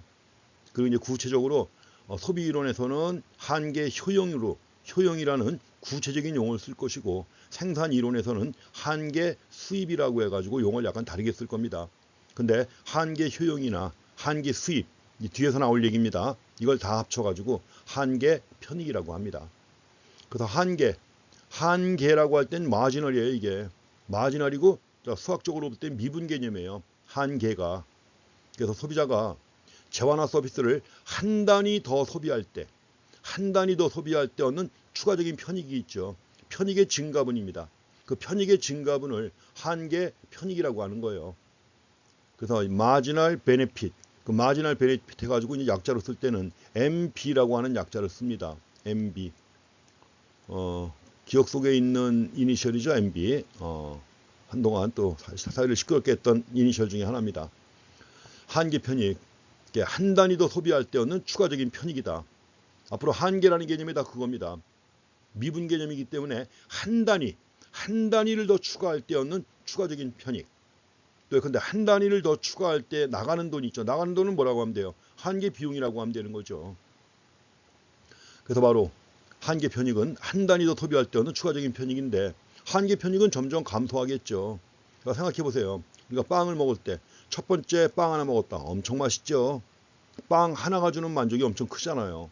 근데 하나 더 먹었다. 그럼 첫 번째 먹은 것만큼 맛이 있나요? 없죠. 또 두 개째 먹고 또 하나 먹었다. 그건 두 번째 먹은 것보다 더 맛이 없죠. 이 말은 뭐냐? 만족의 증가분이 점점 작아진다는 겁니다. 배가 불러오니까 만족의 증가분이 점점 작아지는 거죠.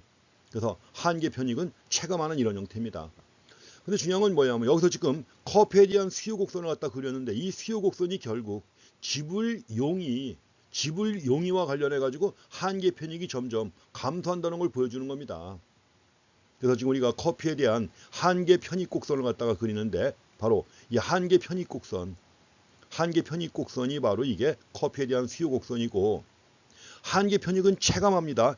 체감하기 때문에 커피 수요 곡선이 우하향하는 것이다. 이렇게 정리하시면 되겠습니다. 다시 한번 말씀드립니다. 자, 커피에 대한 한계 편익 곡선이 커피 수요 곡선이다. 근데 한계 편익은 체감한다. 그렇기 때문에 커피 수요 곡선이 우하향하는 것이다. 이렇게 정리하고 지나가시면 되겠습니다. 그래서 한계 편익 곡선이 커피 수요 곡선이다 하는 거 정리하시고요. 여기서 이제 우리가 소비자 잉여라는 개념이 나옵니다. 잉여는 차이를 얘기하는 거죠. 그렇죠? 잉여분, 내가 얻는 거하고 나가는 거하고의 차이, 이거예요. 그래서 여기서 이제 소비자 잉여 해가지고 소비자가 얻는 만족을 얘기하는 건데, 소비자가 얻는 만족이라는 게 뭐냐 하면, 소비자가 지불할 용의가 있는 최대 가격이 있죠. 지불할 용의가 있는 최대 가격과 실제 가격과의 차이를 얘기하는 겁니다. 그런데 나는 커피 한 잔을 먹을 때 내가 기꺼이 8,000원 내겠다 마음 먹은 거예요. 8,000원 내겠다고 마음 먹은 건데 커피 가격은 4,500원이다. 그럼 차액만큼은 소비자가 얻는 이득이죠, 이게. 그래서 이걸 소비자 잉여라고 합니다. 컨슈머스, 소비자니까 컨슈머스 서플러스라고 그래요. 컨슈머스 서플러스 해가지고 이걸 소비자 잉여라고 하는 겁니다. 소비자가 기꺼이 지불할 용의가 있는 최대 가격, 그리고 이거하고 실제 지불한 가격과의 차이를 소비자 잉여라고 하는 겁니다. 그래서 우리가 총 소비자 잉여하게 되면 개별 소비자들이 커피 구입에서 얻은 한계 편익을 다 더한 값이에요. 커피를 구입해가지고 얻는 한계 편익을 다 더한 값이 바로 총 소비자 잉여다. 그래서 총 소비자 잉여를 갖다가 그림으로 표시할 수도 있습니다. 만약에 커피 실제 가격이 요만큼이란 말이에요. 가격이 요만큼이다. 근데 이 수요 곡선의 높이는 각각의 단위수에서 이 소비 곡선의 높이는 뭐죠? 이게 지불용의 금액 아닙니까, 이게. 이 전체 높이가 지불용의 금액인데 그 중에서 실제 지불한 금액은 이 높이만큼만 지불한 거 아니에요. 그러니까 만약에 커피를 갖다가 단위가 지금 10,000단위인데 어쨌든 간에 커피를 갖다 요만큼 먹을 때 지불 용의 금액은 요 위에까지 높인데, 여기까지 높인데 실제 지불한 금액은 요만큼만 지불한 거 아닙니까? 그러면 요 위에 높이만큼 이게 바로 뭐예요? 소비자 잉여죠. 소비자 잉여고, 그래갖고 각각의 단위에서 얻는 소비자 잉여를 다 더하면 이게 삼각형의 면적이 되는 것이죠. 소비자 잉여는 바로 가격하고 수요 곡선 사이의 면적으로 표시가 되는 거예요. 면적으로 표시가 돼가지고 이게 다 소비자 잉여가 되는 것입니다. 그래서 수요 곡선이 우하향할 때 지불 용의가 있는 최대 가격과 실제 가격과의 차이인데, 이거 갖다가 모든 수량에 대해서 다 더하면 이게 바로 총 소비자 잉여가 되는 것입니다. 그래서 결국 총 소비자 잉여는 뭐예요? 한계 편익을 다 더한 값이에요. 이렇게 해갖고 소비자 잉여, 소비자가 얻는 만족을 얘기를 하는 것입니다. 자, 다음에 이제 공급에서 보겠습니다. 공급자 입장. 만약에 100번째 잔에 커피 가격이 4,000원이다. 그러니까 100번째 99잔 먹은 다음에 한 잔 더 먹을 때 커피 가격이 4,000원이다. 그럼 4,000원만큼 총 비용이 증가하는 거 아니에요. 총 비용이 증가하는 것이기 때문에 100번째 잔에 한계 비용이라고 합니다. 이제 나가는 돈이니까 이걸 한계 비용이라고 해서 한계 비용이 4,000원이라는 거죠. 한계 비용은 마지널 코스트 해가지고 MC라고 씁니다. 한계 비용 앞으로 계속 쓸 거예요. MC. 그래서 MC. 한계 비용은 뭐냐면 기업이 한 단위를 더 생산할 때 추가되는 비용이에요. 한 단위 더 생산할 때. 한 단위를 더 생산할 때 추가되는 생산비가 바로 한계 비용입니다. 각각의 높이가 바로 한계 비용이에요. 이 높이가 바로 한계 비용. 여기서도 이 높이가 바로 한계 비용입니다. 그래서 결국 각각의 단위마다 높이가 한계 비용이고, 이 한계 비용을 다 연결한 선이 바로 공급곡선이란 말이에요. 한계 비용 곡선인데 이게 바로 뭐냐? 공급곡선입니다. 그래서 커피에 대한 한계 비용 곡선이 바로 커피 공급곡선입니다. 이건 뒤에 가면 또 이유를 밝힐 거예요. 그러니까 한계 비용 곡선이 커피의 공급곡선이라고 하는 거 뒤에 가면 한 번 더 나옵니다. 그렇지만 이제 말씀드린 것처럼 자, 수요자의 경우에는 자, 커피에 대한 한계 편익 곡선이 커피 수요 곡선이다. 반대로 이제 공급 입장에서 볼 때는 커피에 대한 한계 비용 곡선이 커피 공급 곡선이라고 하는 거, 이렇게 하나 정리하고 지나가시기 바랍니다.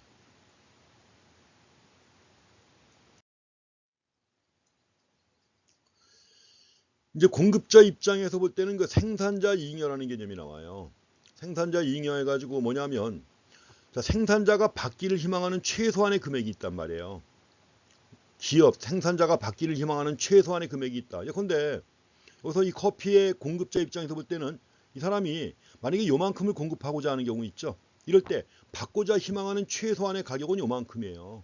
요 높이만큼만 받으면 기꺼이 공급할 의사가 있는 겁니다. 요 높이만큼만 대가를 받으면 기꺼이 공급할 의사가 있는 건데, 실제 받는 금액은 가격만큼 받잖아요. 더 높게. 가격만큼 받죠. 그러니까 결국 뭐예요? 요 차이, 요 높이만큼의 차이.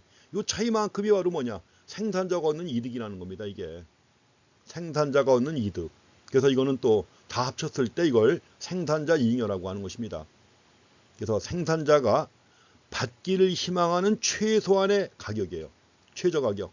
받기를 희망하는 최저 가격하고 실제로 받은 가격이 있잖아요.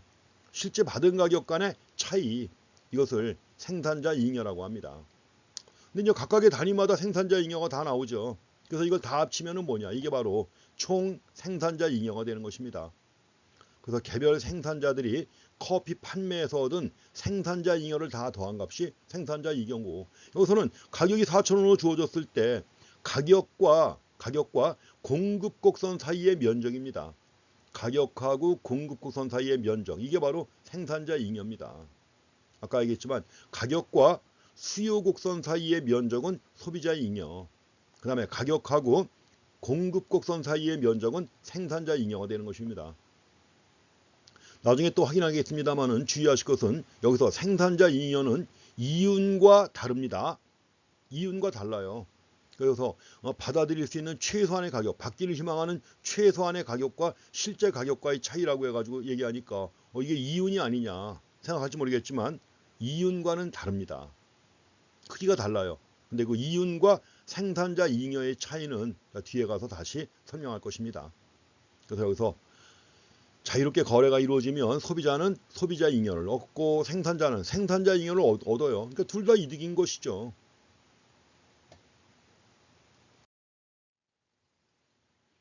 그래서 이제 균형이 이루어졌습니다. 균형이 이루어졌다고 하면 자유롭게 거래가 이루어져가지고 균형이 성립된 거죠. 가지고 가격은 4,500원이다. 그럼 이 4,500원이라고 하는 가격에서 볼 때 이 높이가 있죠. 균형점에서의 높이. 이 높이가 자, 수요 곡선 입장에서 볼 때는 높이가 뭐였어요? 한계 편익이었죠. 한계 편익이었고, 그 다음에 자, 공급 곡선, 빨간색의 공급 곡선 입장에서 볼 때는 이 높이가 뭐예요? 한계 비용이죠. 이 말은 뭐냐? 균형점에서는 한계 편익과 한계 비용이 같다는 것입니다. 균형점에서는 한계 편익과 한계 비용이 같다는 거죠. 그리고 자, 여기서 거래가 이루어지게 되면 이 윗부분만큼 이거는 뭐였죠? 소비자 잉여였습니다. 아랫부분에 있는 붉은색 부분은 뭐죠? 생산자 잉여죠. 그래서 가격 4,500원 가격하고 수요 곡선 사이의 삼각형 부분의 면적은 소비자 잉여, 가격하고 공급 곡선 사이의 붉은색 부분의 면적은 뭐다? 생산자 잉여입니다. 이럴 때 근데 현재 이거 자유롭게 균형이 이루어진 거 아니에요. 균형이 이루어진 상태에서는 소비자 잉여하고 생산자 잉여를 더한 값이 최대가 됩니다. 이거보다 더 클 수가 없어요. 더 클 수가 없고, 가지고 이 소비자 잉여하고 생산자 잉여를 더한 값이 최대일 때 이럴 때 자원의 효율적 배분이 이루어졌다고 얘기하는 겁니다. 사회후생의 극대라고 그래요. 사회후생의 극대라고 하는 것이고, 이럴 때 자원의 효율적 배분이 이루어진다고 하는 겁니다. 그래서 균형점에서는 바로 경제적 효율성이 이루어진다는 겁니다. 경제적 효율성. 자, 효율성 개념은 앞에서도 나왔었죠. 생산 가능 곡선 얘기하면서 생산 가능 곡선상의 모든 점에서는 기술적 효율성이 있다고 그랬죠. 여기서는 이제 경제적 효율성이라고 하는 것입니다. 그래서 마지막 한 단위를 더 추가했을 때 마지막 한 단위를 소비하고 마지막 한 단위를 생산해서 공급했을 때 이때 소비자가 얻는 한계 편익과 생산자가 얻는 한계 비용이 일치하잖아요. 균형이니까 일치한다. 일치하면서 이때 자, 소비자 잉여와 생산자 잉여의 합계가 되는 걸 갖다가 자, 사회 편익이라고 했는데 사회 편익이 극대가 되는 거예요. 사회 편익이 극대가 된다. 이러한 시장의 결과를 갖다가 우리가 경제적 효율성이 있다고 하는 것입니다. 또는 경제적 효율성 또는 뭐예요? 자원의 효율적 배분이라고 하는 거예요. 한 가지 좀 다른 교과서에서 많이 쓰는 용어인데 자, 소비자 잉여하고 생산자 잉여를 더한 값이 있죠. 소비자 잉여하고 생산자 잉여를 더한 값을 총잉여라고도 합니다. 이걸 총잉여라고도 하고 지금 여기서처럼 사회 편익이라고도 하고 또 이걸 사회 후생이라고도 합니다. 사회 후생, 소셜 웰페어라고 그래요. 소셜 웰페어 또는 총잉여라고도 하고 그 두 가지를 더 많이 씁니다. 자, 소비자 잉여와 생산자 잉여 더해가지고 사회 후생 또는 총잉여 이런 말을 더 많이 써요. 자, 사회 편익이라는 말은 다른 책에서는 많이 안 쓰는 표현입니다. 그래서 어쨌든 간에 쓰는 말이긴 하니까 참고로 확인하시기 바랍니다. 사회 후생 또는 총잉여가 극대가 되는 거예요. 균형점에서 경제적 효율성이 달성이 되는 것입니다. 자원의 효율적 배분이 이루어진다는 거죠. 그래서 우리가 자, 시장 균형의 경제적 효율성 이걸 이렇게 이끄는 게 뭐예요? 가격이에요. 가격. 보이지 않는 손이 시장을 균형으로 이끌었죠. 어쩌다가 균형을 벗어나도 다시 균형으로 돌아오게 만들어가지고 균형으로 이끌었잖아요. 이 보이지 않는 손이 자원 배분의 효율성을 이루고 경제적 효율성을 이루는 겁니다. 그래서 그만큼 가격이라고 하는 게 놀라운 힘을 가진 거예요. 이걸 주목한 게 애덤 스미스고요.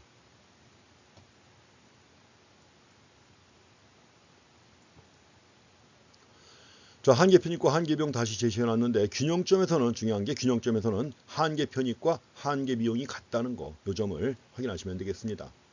균형점에서는 한계 편익과 한계 비용이 같고 이럴 때 경제적 효율성이 이루어진다는 거죠.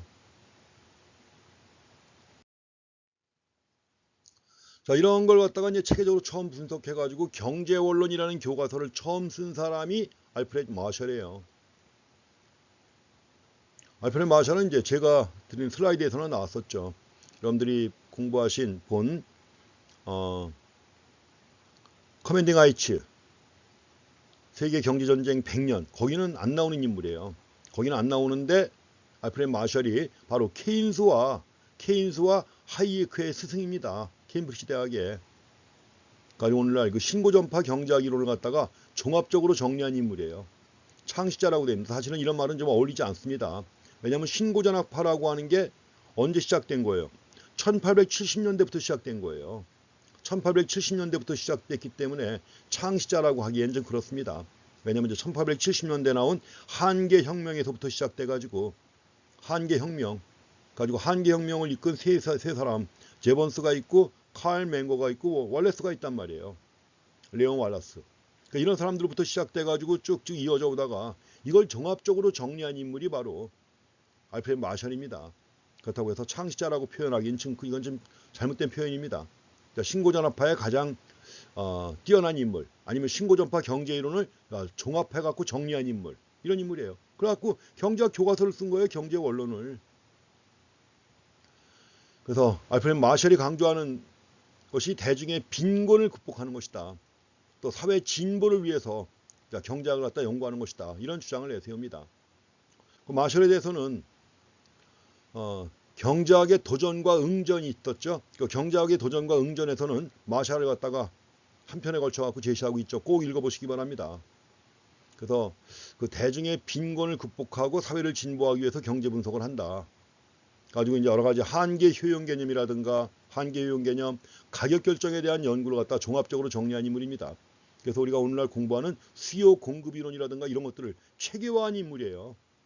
그 다음에 내 외부 경제라든가 외부 경제 탄력성 개념을 도입한 사람입니다. 탄력성 개념이 물리학에 나오는 개념인데 경제 분석에 매우 유용하다는 거죠.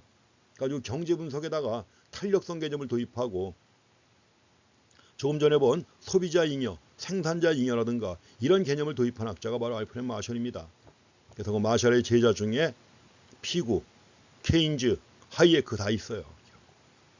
그리고 유명한 말이 있습니다. 그게 뭐냐면 머리는 차갑게, 가슴은 따뜻하게 이런 말이 있죠. cool head but warm heart 이런 말 있죠. 이게 뭐냐? 흔히 경제학자가 갖춰야 될, 아니면 또 경제학자뿐만 아니라 사회과학자가 갖춰야 될 자세다 해가지고 제시한 개념이에요, 이게. 그래서 마셜이 케임브리지 대학 경제학 교수로 취임하면서 그 취임사에서 한 얘기입니다. 케임브리지 대학은 여러 개의 칼리지로 구성되어 있잖아요. 근데 이제 각 칼리지마다 경제학과가 있는 칼리지가 있고 없는 칼리지가 있는데 그 여러 칼리지에 있는 경제학을 대표하는 교수 한 명이에요. 한 명만이 프로페서 오브 이코노믹스라는 타이틀을 갖다 붙이는데 거기 취임식도 해요. 마셜이 거기 이제 취임을 했던 겁니다.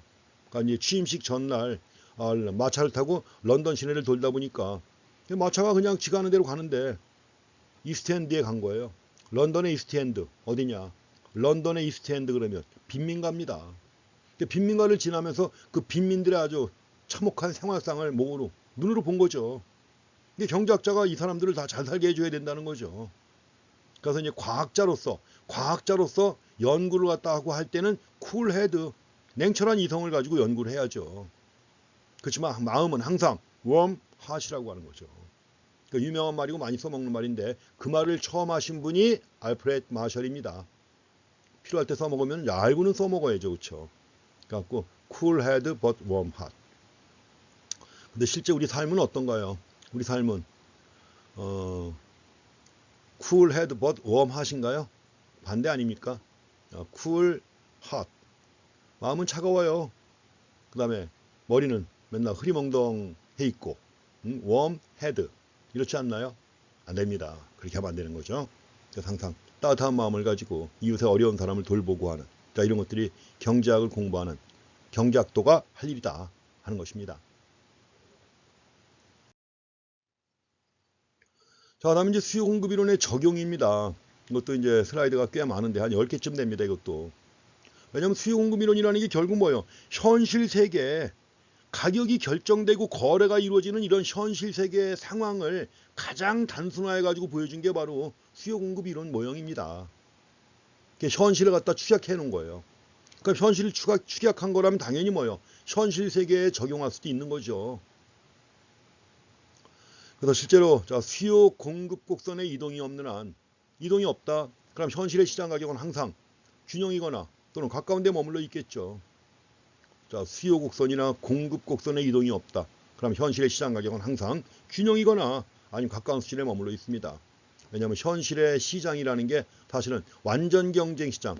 지금 우리가 공부하는 수요 공급 이론은 기본적으로 완전 경쟁 시장을 전제로 해가지고 만들어진 그런 모형이에요. 근데 현실적으로 그 완전 경쟁이라는 게 존재하느냐? 그렇지 못하죠. 그래서 어쨌든 간에 균형에 가까운 수준에 머물러 있다는 거죠. 이렇게 해서. 그리고 앞에서 봤던 수요의 결정 요인과 공급의 결정 요인 중에서 내생변수 역할하는 가격을 제외한 나머지 요인들이 변화하는 경우에는 곡선 자체가 이동하잖아요. 곡선 자체가 이동하고 곡선 자체가 이동하면 당연히 뭐예요? 균형이 움직이죠. 균형이 움직여가지고 균형 가격이 변화합니다. 그럼 이제 균형 가격이 변화하게 되면 현실의 시장 가격도 매우 신속하게 균형 가격으로 움직인다. 이런 가정입니다. 그러니까 결국 수요 공급 이론의 현실 세계 적용을 위한 가정인데 이 가정이라는 게 결국 뭐예요? 일단은 완전 경쟁 시장을 전제로 하자 이런 얘기입니다. 완전 경쟁 시장을 전제로 한 그러한 가정이에요.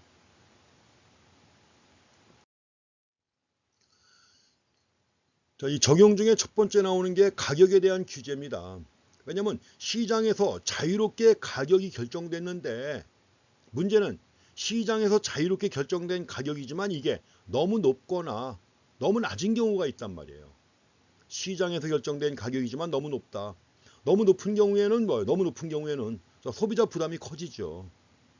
소비자 부담이 커질 것이고 그 다음에 또 가격이 너무 낮은 경우에는 뭐예요? 생산자가 피해를 보죠. 농민과 같은 시장 가격이지만 너무 낮다. 생산비 이하다. 농민이 피해를 보죠. 반면에 너무 높은 경우에는 뭐요? 소비자가 피해를 보죠. 그래서 이럴 때는 우리가 경제학에서 강조하는 건 효율성도 중요하지만 효율성 못지않게 뭐요? 형평성도 중요한 가치라고 그랬죠. 공평해야 한다. 형평성입니다. 이퀄티. 가지고 이제 형평성을 위해서 정부가 개입을 해요. 이럴 때. 오늘날 정부는 복지국가 아닙니까? 대부분의 국가가 복지국가를 지향하기 때문에 뭐요? 국민의 후생을 높이기 위해서 필요하면 개입하잖아요. 그래서 그 중에 한 가지가 바로 가격에 대한 규제입니다. 그러냐 가격에 대한 규제 중에서 첫 번째로 최고 가격제라는 게 있습니다. 최고 가격제도 프라이스 셀링이라고 그래요. 천장. 그래서 여기서 이제 최고 가격제라고 하는데 일반적으로 더 많이 쓰는 용어는 상한 가격이라고 합니다. 최고 가격이라는 말보다는 상한 가격 이 말을 더 많이 써요. 같은 말입니다 물론. 그래서 재화를 일정 가격 이상으로 팔 수 없게 만드는 거예요. 상한 가격을 정한 다음에 최고 가격을 정한 다음에 그 이상으로 팔 수 없게 만드는 겁니다. 최고 가격 제도에 이게 대표적인 예가 분양가 상한제가 있죠. 지금 우리나라 경우에도 분양가 상한제 시행하고 있습니다. 그래서 이제 분양가를 갖다가 국토해양부 이게 지금 12판입니다. 책이 11판 해가지고 2020년에 나온 책이에요. 국토해양부는 언제예요?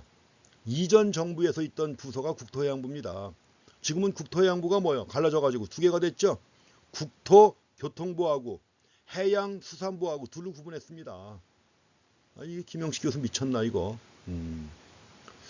국토교통부입니다. 그래서 기본형 건축비를 따져가지고 뭐 땅값도 물론 포함되어야 되겠죠. 그렇지만 이제 분양가를 정할 때는 땅값은 별도로 해가지고 기본형 건축비를 갖다가 기초로 해가지고 분양가 산정하는 거예요. 일정 수준의 상한선을 제시한 다음에 그 이상 못 받게 하는 겁니다. 과거에 이제 건설업자들이 자재를 뭐 좋은 거 쓴다든가 뭐 이런 식으로 해가지고 분양가를 엄청 높여놨단 말이에요. 그러니까 이제 부동산 시장에서 아파트 값이 너무 비싸게 거래가 되니까 분양가 상한제를 정해가지고 그 이상 못 받게 하는 겁니다. 이게 최고 가격 제도의 예가 되는 겁니다. 그래서 국내 같은 경우에는 분양가 상한제가 있고 외국은 임대료 상한제가 있어요. 상한 임대료. 그러니까 미국 같은 경우에도 있습니다. 상한 임대료. 그래서 임대료의 상한을 정해가지고 그 이상 못 받게 하는 건데 임대료 상한제도 한국도 물론 있죠. 분양가 상한제와 함께 임대료 상한제도 시행하고 있습니다. 이것들이 바로 최고 가격 제도에 대한 예입니다. 또 한 가지 대표적인 예 중에 하나가 제2금융권 포함해가지고 이자율 상한제가 있습니다. 그 대부업체까지 포함하는 거예요. 제2금융권 그리고 대부업체까지 포함해가지고 이자율 상한제가 있어가지고 그 정부가 정한 그 이자율보다 더 높은 이자율 못 받게 하는 거예요. 이런 것들도 현재 시행되고 있는 겁니다. 이자율 상한제, 분양가 상한제, 임대료 상한제, 그 상가 임대차 보호법이 있어가지고 거기에 맞춰가지고 임대료도 상한선을 정해서 많이 못 올리게 제한하고 있는 겁니다. 영세 상인들을 위해서. 그래서 이것이 바로 그럼 최고가격제를 정하면 누구를 위한 거예요? 수요자를 위한 거죠. 수요자를 위해 가지고 최고가격제도를 정해 가지고 일정 가격 이상으로 팔 수 없게 하는 겁니다. 취지는 그래요. 근데 효과는 어떠냐? 부작용은 없느냐? 당연히 부작용이 있죠. 왜? 정부가 개입했는데 부작용이 없겠습니까? 있죠. 균형가격은 여기서 지금 4.5예요. 근데 이게 너무 높다는 거죠. 서민이 부담하기엔 너무 높다. 4.5라고 하는 게 서민이 부담하기엔 너무 높다. 가지고 정부가 개입해가지고 3.9에서 상한 가격을 정합니다. 그러니까 정부가 가격을 끌어내린 거예요. 결국 정부가 가격을 끌어내린 거죠. 3.9원에서 가격을 정했습니다. 근데 가격이 내려가니까 어떻게 될까요? 공급량은 감소하죠. 이만큼 감소했습니다. 공급량은. 근데 가격이 싸지니까 수요량은 증가했어요. 이만큼. 뭐가 생긴 겁니까? 초과 수요가 생겼죠. 공급 부족입니다. 초과 수요, 즉 공급 부족 이런 거죠. 그래서 균형 가격이 너무 높아가지고 가격을 정한 거예요. 균형 가격이 너무 높아가지고 상한 가격을 정한 것이기 때문에 최고 가격은 당연히 뭐예요? 균형 가격 4억 5천보다 낮은 수준에서 균형 가격을 정해야 되는 건 당연한 얘기죠. 이거보다 낮은 수준에서. 근데 문제는 뭐냐? 초과 수요가 발생했습니다. 초과 수요는 뭐예요? 공급 부족이에요. 공급 부족. 그러니까 공급 부족인데 그러니까 서로 이제 초과 수요, 공급 부족. 아파트를 구하고 싶어도 못 구하는 거예요, 이제 지금. 아파트를 구하고 싶어도 못 구한다. 그 더 이상 뭐 이럴 때, 더 이상 가격을 통해서는 자원 배분이 이루어져야 안 이루어져요? 안 이루어지죠. 문제는 이게 초과 수요가 문제입니다. 초과 수요가 문제다. 초과 수요가 발생해가지고 저 집을 못 구합니다. 구해야 되는데. 이럴 때 어떻게 될까요? 근데 몰래 집주인 찾아가가지고 더 낼 테니까 나 집 달라. 이런 사람 생기겠죠, 분명히. 그렇죠. 뭐야? 암시장도 형성됩니다. 암시장. 이럴 때 어쨌든 간에 아파트가 모자랍니다. 그럼 아파트가 모자랄 때 이걸 해결하는 방법, 자원 배분의 방법이 뭐가 있을까요? 자, 선착순. 먼저 온 사람한테 분양하는 거예요. 한 뭐 일주일 전부터 줄 서겠죠. 밤새워 가면서. 지금도 이런 거 가끔 있지 않습니까? 희귀한 뭐 이런 것들 있을 때 뭐 밤새서 줄 서 갖고 사는 거 신문에 가끔 나오지 않습니까? 그러니까 선착순 파니까 그런 거예요. 아파트도 마찬가지로 그렇습니다. 분양 시작하면서 선착순으로 먼저 온 사람한테 파는 거예요. 늦게 간 사람은 당연히 집 못 구하는 거죠. 그 다음에 또 한 가지는 주인 마음대로 판매자의 선호예요. 파는 사람 마음대로 하게 하는 겁니다. 파는 사람 마음대로 너하고 친하거나 이런 사람은 아파트를 주고 팔고, 그렇지 않으면 안 팔고 이렇게 하는 거예요. 또 한 가지는 뭐가 있냐? 배급제가 있습니다. 정부가 배급하는 겁니다. 정부가 배급하는 방법은 뭘까요? 추첨을 해요. 추첨을. 지금 추천제 쓰잖아요. 우리가 분양할 때 수요자가 너무 많이 몰리죠. 그럼 어떻게 하나요? 추첨하잖아요. 왜냐하면 이럴 때 더 이상 가격을 통해서는 자원 배분이 안 이루어져요. 그러니까 가격 말고 다른 배분 방법을 도입해야 되는데, 자, 최고 가격 제도의 경우 초과 수요가 발생했고, 즉 공급 부족이 발생했고, 공급 부족이 발생해 가지고 이걸 해결하기 위해서는 쓰는 방법이 이런 것들입니다. 지금까지 많이 써왔던 거예요. 선착순 판매, 아니면 배급제 또는 추첨제, 판매자 선호에 따른 배분 방법, 이런 것들을 써왔던 겁니다. 어떻게든 간에 공급 부족이니까 이걸 해결해야 되는 거 아닙니까? 사실은 이 경우 보다 궁극적인 방법은, 좋은 방법은 뭐냐, 이런 겁니다. 지금도 요새도 신문에 많이 나와요. 우리나라 지금 부동산 시장 난리 났지 않습니까? 아시죠? 이게 지금도 신문에 많이 나오는 얘기인데 뭐냐, 임대료만 규제할 게 아니라, 가격만, 분양가만 규제할 게 아니라 뭐요? 토지주택공사 같은 공기업이 나서가지고 공급을 늘리라 이겁니다. 공급을 늘리라 이거예요. 이렇게. 분양가만 규제하지 말고 공공임대주택이라든가 해갖고 공급을 늘리면 되죠. 만약에 공급을 이만큼 늘렸다. 이만큼 늘리게 되면 당연히 정부가 정한 이 가격도 유지가 되고, 요즘에서 뭐가 이루어져요? 균형이 이루어지죠. 초과 수요 있어요? 없죠. 그러니까 가격만 규제할 게 아니라 동시에 뭐요? 공급을 함께 늘리면 된다는 겁니다.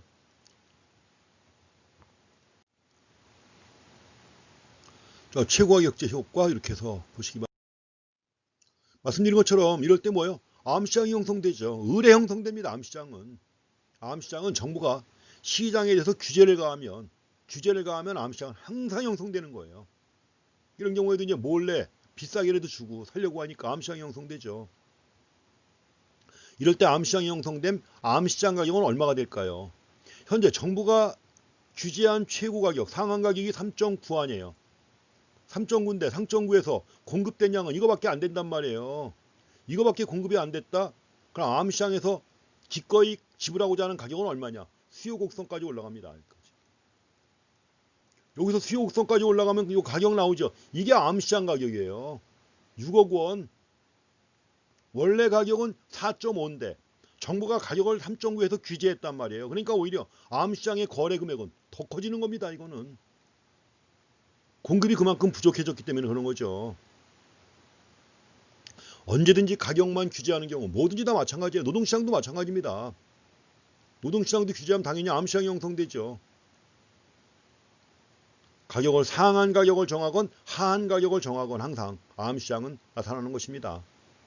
수요자 입장에서 볼 때는 집을 못 구했으니까 기꺼이 더 높은 가격을 내고서라도 구하고 싶겠죠. 그 다음에 이제 공급자 입장에서 볼 때는 정부가 정한 분양가가 너무 낮으니까 아예 분양을 포기하는 거예요. 그러니까 공급량이 크게 감소한 거 아니에요. 당연히 암시장이 형성될 수 있는 조건이 마련된 거죠. 그리고 암시장 가격은 훨씬 더 높다. 그래서 이때 요 네모만큼이 암시장 업자가 얻는 부당이득입니다. 옛날에 어디선가 계산 문제가 나온 적이 있어요. 함수를 준 다음에 이때 암시장 업자가 얻는 부당이득이 얼마냐 계산하시오. 이런 문제예요. 이게 부당이득이죠. 이게 이 면적만큼이 암시장 업자가 얻는 부당이득이다. 그래서 이걸 이제 계산하는 문제. 계산 나오죠. 6하고 3.9 사이니까는 요하고 아래쪽에 요만큼 나오잖아요. 곱하면 되죠. 이렇게 해갖고 이제 계산하는 것도 한번 나온 적이 있었는데 어쨌든 간에 이렇게 해가지고 최고 가격제의 부작용 암시장이 형성될 가능성이 매우 높다. 100% 형성됩니다. 물론 이제 또 암시장이 형성되면 정부가 또 규제를 하죠. 암시장에서 얻는 부당이득을 또 뭐 세금으로 환수한다든가. 근데 암시장이라는 게 쉽게 드러납니까? 안 드러나죠. 그래서 자 최고 가격제 하에서 암시장을 평가할 때 암시장에 대한 평가는 정부의 정책 목표에 따라 달라집니다. 정책 목표에 따라 달라진다. 가지고 근데 뭐 희소한 자원의 공평한 배분을 이루는 이런 효과도 있다는 겁니다. 그 생산자를 통해서는 최고 가격으로 판매되고 반면에 이제 브로커를 통해서는 암시장에서 브로커를 통해서는 암시장 가격으로 판매가 된다. 아무튼 이제 정책 목표가 상반되는 거죠. 어디까지나 희소한 자원의 공평한 배분을 목적으로 한 것이지만 현실은 이런 상황이니까 목표가 상반됩니다. 자, 소비억제는 어떠냐 하는 건데 소비억제에서는 성공적이죠. 암시장 평가 암시장에 대해서 소비억제라는 입장에서 볼 때는 성공적이다. 그 다음에 이제 물가 상승을 억제하는 측면에서 볼 때는 어떠냐 실패하는 거죠. 암시장 가격이 얼마가 높아요. 암시장 가격이 높죠. 이런 점에서 실패하는 겁니다. 그래서 분양가 상한제 이런 거 할 때는 말씀드린 것처럼 뭐요? 공급을 늘려야 돼요. 가격만 규제할 게 아니라 공급을 늘리면서 가격을 규제해야만 성공할 수가 있다는 것입니다. 다음은 최저가격제입니다. 자, 현실적으로 시행되고 있는 게 최저임금제가 있죠. 그것도 최저가격제 해가지고 미니멈 프라이스라고도 하고 또 바닥 플로어죠. 자, 플로어 프라이스라고도 합니다. 최저가격. 자, 일정 가격 이하로는 판매할 수 없게 하는 거예요. 대표적인 예가 최저임금제니까 다 아시겠죠. 그래서 노동자를 보호할 목적으로 임금을 적어도 생존임금이나 생활임금 이상으로 지불해야 되는 거죠. 자, 생존임금 원래 이제 최저임금이 있지만 실제로 자치단체마다 정한 생활임금이라는 게 또 있어요. 자치단체마다 정한 생활임금이 있습니다. 자치단체마다 달라요. 서울특별시하고 인천시 다 아마 다릅니다. 이거는 최저임금은 정부가 정한 게 있지만 정부가 정한 최저임금 말고 별도로 이거보다 좀 더 여유 있게 해가지고 생활임금을 정하고 있습니다. 그래서 최소한의 생존에 필요한 수준보다 좀 높게 생활임금을 정해가지고 자치단체마다 그만큼 지급하도록 하고 있습니다. 이제 법에 나온 얘기니까 뭐 더 자세히 볼 건 없고요. 여러분들도 아시는 거죠, 이것도. 그럼 만약에 임금을 규제했다. 균형임금은 4천입니다. 근데 이게 너무 낮다는 거죠. 너무 낮다. 노동자의 최저 생계비가 안 된다는 거죠. 정부가 이제 5,210원에서 최저임금을 정합니다. 문제는 최저임금을 정하면 노동 수요량은 어떻게 될까요? 노동 수요자가 누구예요? 기업입니다. 지금 노동시장이에요. 노동시장이기 때문에 바로 뭐예요? 기업이 노동 수요자입니다. 노동 공급자는 누구예요? 노동자입니다. 그래서 여기서 최저임금을 정하니까 기업은 임금을 많이 줘야 되니까 노동 수요량을 줄인단 말이죠. 반면에 노동 공급량은 어떻게 돼요? 늘어나죠. 늘어나가지고 이만큼의 뭐가 생겼습니까? 초과 공급이죠. 노동시장에 초과 공급이 생겼습니다. 이게 뭡니까? 실업입니다. 노동 수요량보다 노동 공급량이 더 많다. 노동의 초과 공급이 생겼다. 노동의 초과 공급, 이게 바로 실업자입니다. 실제로 실업자가 발생하죠. 뭐 편의점이니 이런 데서 하다못해 알바하던 알바생들도 다 잘리고 그 편의점 주인이 24시간 부부가 일을 해도 나오는 소득이 오히려 알바생이 더 많이 가져간다는 거 아닙니까? 그러니까 이제 더 많은 실업자가 생기는 거죠. 그래서 바로 최저임금제의 부작용입니다. 취지는 노동자의 최저 생활을 보장한다는 취지에서 한 거지만 결국 뭐예요? 부작용이 생긴 거죠. 가지고 실업이 크게 증가했다는 것입니다. 이렇게만 보시면 되고 나머지 1번, 2번은 한번. 다음에 수요 공급 이론을 가지고 봐야 될 내용 중에 하나가 조세 부담의 귀착 문제를 보셔야 되는데 이게 굉장히 중요한 겁니다. 조세 부담의 귀착 문제. 판매세 또는 물품세를 갖다가 부과했습니다. 근데 그 부과한 세금을 결국 누가 부담하느냐 하는 문제예요. 이걸 귀착이라고 합니다. 영어다 인시던스라고 해가지고 귀착이라고 그래요. 원래 자, 정부가 조세를 부과하죠. 부과합니다. 그러면 자, 조세가 부과되면 만약에 생산자한테 조세가 부과됐다. 그럼 생산자는 그 세금을 자기가 다 내나요? 떠넘기죠. 자기에게 부과된 세금을 떠넘길 때 전가한다고 그래요. 전가. 조세의 전가. 전가라고 하는 말 나와 있죠. 전가한다. 가지고 전가가 이루어진 결과 최종적으로 세금을 부담하는 사람에게 세금이 떠넘어가죠. 이럴 때 이걸 귀착이라고 하는 겁니다. 조세 부담에 귀착이라고 그래요. 그래서 먼저 여기서 일단 판매세를 갖다 부과합니다. 생산자에게 부과하는 거죠. 판매세를 갖다가 생산자에게 부과합니다. 부과하게 되면 생산자에게 부과하니까 그런데 여기서는 이제 세금은 한 개당 얼마씩 부과하는 거예요. 한 개당 얼마씩 부과해가지고 이걸 종량세라고 합니다. 한 개당 부과하는 세금을 종량세라고 그래요. 종량이라는 말 아시죠? 쓰레기 종량제 있잖아요. 버리는 쓰레기만큼 대가를 내는 거 아니에요. 이것도 마찬가지로 한 개당 얼마 해가지고 종량세라고 하는 겁니다. 그 한 개당 얼마씩 세금을 갖다 부과했죠. 그럼 그 판매세만큼 공급 곡선이 상방이동이에요. 상방이동했다. 이럴 때 상방이동이라는 말 쓰는 거예요. 우측 좌측보다는 이럴 때 상방이동합니다. 공곡선이 상방이동한다. 위로 이동해요. 가지고 균형점이 달라졌죠. 처음에 균형점이 여기였는데 공곡선이 상방이동해가지고 E'이 새로운 균형점이 된 거예요. 가지고 가격은 어떻게 됐나요? 가격은 원래는 1600이었는데 1660원이 됐죠. 자, 이걸 누가 부담하는 걸까요? 소비자가 부담하는 거죠. 이거는. 왜냐하면 소비자는 조세가 부과되기 전에는 균형점에서 1600원 주고 샀잖아요. 1600원 주고 샀는데 조세가 부과된 이후에는 가격이 얼마가 돼요? 1660원이 됐잖아요. 그러니까 가격이 오른 것만큼은 시장에서 가격이 오른 것만큼은 누가 부담하는 거예요? 소비자가 부담하는 거죠. 나머지 부분, 아랫부분 있죠. 이 나머지 부분을 생산자가 부담하는 겁니다. 공급자가. 결국 나눠서 부담하게 돼요. 세금을.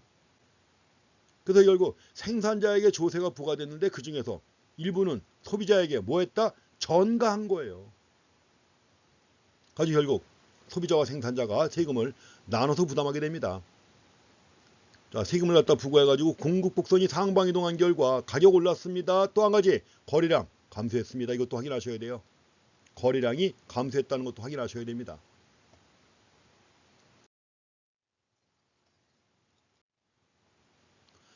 자, 세금을 수요자에게 부과하는 경우도 있습니다. 수요자에게 세금을 갖다 부과하는 경우인데, 자, 지금 공급 곡선이 수직이에요. 이런 경우도 있습니다. 그러니까 이제 우하향하는 수요 곡선이 있죠. 그럼 이럴 때 수요자에게 세금을 갖다 부과한다. 자, 수요자에게 세금을 갖다 부과하게 되면 어떻게 되느냐? 자, 수요가 감소하게 됩니다. 자, 수요 곡선이 하방 이동하는 거예요. 수요 곡선이 하방 이동해가지고 가격이 어떻게 됐죠? 가격은 하락했죠. 이렇습니다. 그래서 공급 곡선이 완전 비탄력적이죠. 완전 비탄력적이다. 그래서 이제 중요한 건 누가 많이 부담하느냐 하는 건데 결론은 그렇게 봐주시면 됩니다. 뭐냐 하면 탄력성이 크면 클수록 탄력성이 크다는 얘기는 뭐죠? 가격이 변화할 때 가격 변화에 대해서 민감하게 반응한다는 거죠. 가격 변화에 대해서 민감하게 반응한다. 가지고 세금이 부과돼 가지고 가격이 변화했다. 그 가격 변화에 대해서 민감하게 반응하면 세금 부담을 회피합니다. 탄력적이라는 말이 민감하게 반응한다는 것이고 민감하게 반응하니까 뭐예요? 조세 부담을 회피하는 거예요. 그러니까 자, 수요자건 공급자건 그렇습니다. 탄력성이 크면 적게 부담한다. 탄력성이 작으면 많이 부담한다. 탄력성이 0이면 전부 다 부담한다. 탄력성이 무한되면 전혀 부담하지 않는다. 그렇게 정리해 주세요. 그러니까 탄력성 개념을 잘 이해하셔야 돼요. 외우는 것보다. 탄력성이라는 게 민감도입니다. 가격이 상승했을 때 가격 상승에 대해서 얼마나 민감하게 반응하느냐 이거예요. 민감하게 반응하면 수요량, 공급량을 크게 변화시키는 거 아니에요. 여기서도 마찬가지입니다. 그래서 얼마나 민감하게 반응하느냐. 탄력성이 클수록 민감하게 반응한다. 민감하게 반응하면 조세 부담을 회피한다는 얘기입니다. 그래서 만약에 공급 탄력성이 0이다. 공급자가 다 부담해요. 수요 탄력성이 0이다. 수요자가 다 부담합니다. 공급 탄력성이 무한대다. 공급자 부담은 제로예요. 공급자 부담이 제로다. 그럼 다 누구한테 가는 거예요? 수요자한테 가는 거죠. 그래서 여기서 공급 탄력성이 제로. 공급성이 수직입니다. 그럼 공급자는 전혀 부담하지 않잖아요. 공급자는 전혀 부담하지 않고 다 누구한테 떠넘기는 거예요? 수요자에게 떠넘기는 겁니다. 그래서 공급 곡선이 완전 비탄력적이다. 완전 비탄력적일 때는 공급 곡선이 제로, 공급 탄력성이 제로 아니에요. 다 공급자가 부담해요. 제가 앞에서 말 실수했나요? 그렇게 얘기 안 한 것 같은데. 탄력성이 0이면 탄력성이 0이다. 전부 다 부담해요. 공급 탄력성이 0이다. 공급자가 전부 다 부담하고 수요 탄력성이 0이다. 수요자가 다 부담해요. 그래서 공급 곡선이 수직이다. 공급 탄력성이 제로고 완전 비탄력적이죠. 그러면 공급자가 다 뒤집어 쓰는 거예요. 조세 전액을 생산자가 부담하는 것입니다.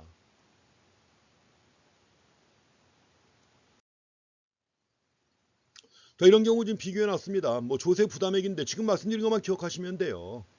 지금 말씀드린 것만 기억하셔가지고 탄력성이 크면 클수록 적게 부담한다. 작을수록 많이 부담한다. 그렇게 하시면 되는 거예요. 우선 지금 이제 부담액을 결정할 때 이렇게 갖고 탄력성이죠. 수요 탄력성분의 공급 탄력성. 이만큼 이제 부담한다는 건데 뭐 이렇게 안 보셔도 됩니다. 이렇게 안 보셔도 되고 그래갖고 이제 뭐 역탄력성의 법칙이다 해서 제시해 놨는데 자, 수요 탄력성보다 공급 탄력성이 크면 공급자가 적게 부담하는 것이고 그러니까 이게 1보다 크냐 작으냐 갖고 따지는 거죠. 이게 1보다 크다면 공급 탄력성이 큰 거니까 공급자가 적게 부담하고 1보다 작으면 수요 탄력성이 크는 거니까 수요자가 적게 부담하고 이런 얘기예요. 항상 그렇게 기억하시면 됩니다. 근데 이제 조세가 부과돼 가지고 가격 상승했고 거래량 감소했잖아요. 이럴 때 이제 거래량의 변화가 크냐 가격 변화가 크냐 이건데 역시 탄력성에 따라 달라지는 겁니다. 그래서 수요 곡선과 공급 곡선이 비탄력적일 때 위에 같은 경우에요. 비탄력적일 때는 뭐예요? 비탄력적일 때는 거래량이 감소한 것보다 가격 상승한 게 더 크죠. 이게 더 큽니다. 반면에 수요와 공급 모두 탄력적인 경우 아래 같은 경우에요. 아래 같은 경우인데 이럴 때는 뭐예요? 이럴 때는 자, 가격 상승폭보다 거래량 감소폭이 더 크다는 거죠. 이걸 한번 정리해 보시면 됩니다. 이렇게 갖고 자, 조세가 부과가 돼 가지고 가격은 오르고 거래량이 감소했는데 어느 게 더 크냐 하는 건데 이것도 역시 탄력성에 따라 달라지는 겁니다. 곡선의 기울기에 따라 달라져요. 자, 위의 경우에는 가격 상승폭이 크다. 아래 같은 경우에는 거래량 감소폭이 더 크다는 거죠. 탄력적일 때. 탄력적일 때는 거래량이 더 크게 감소하는 것이고 비탄력적일 때는 가격 상승이 더 크게 나타난다. 자, 그림 그려갖고 한번 확인해 보시면 제일 좋습니다.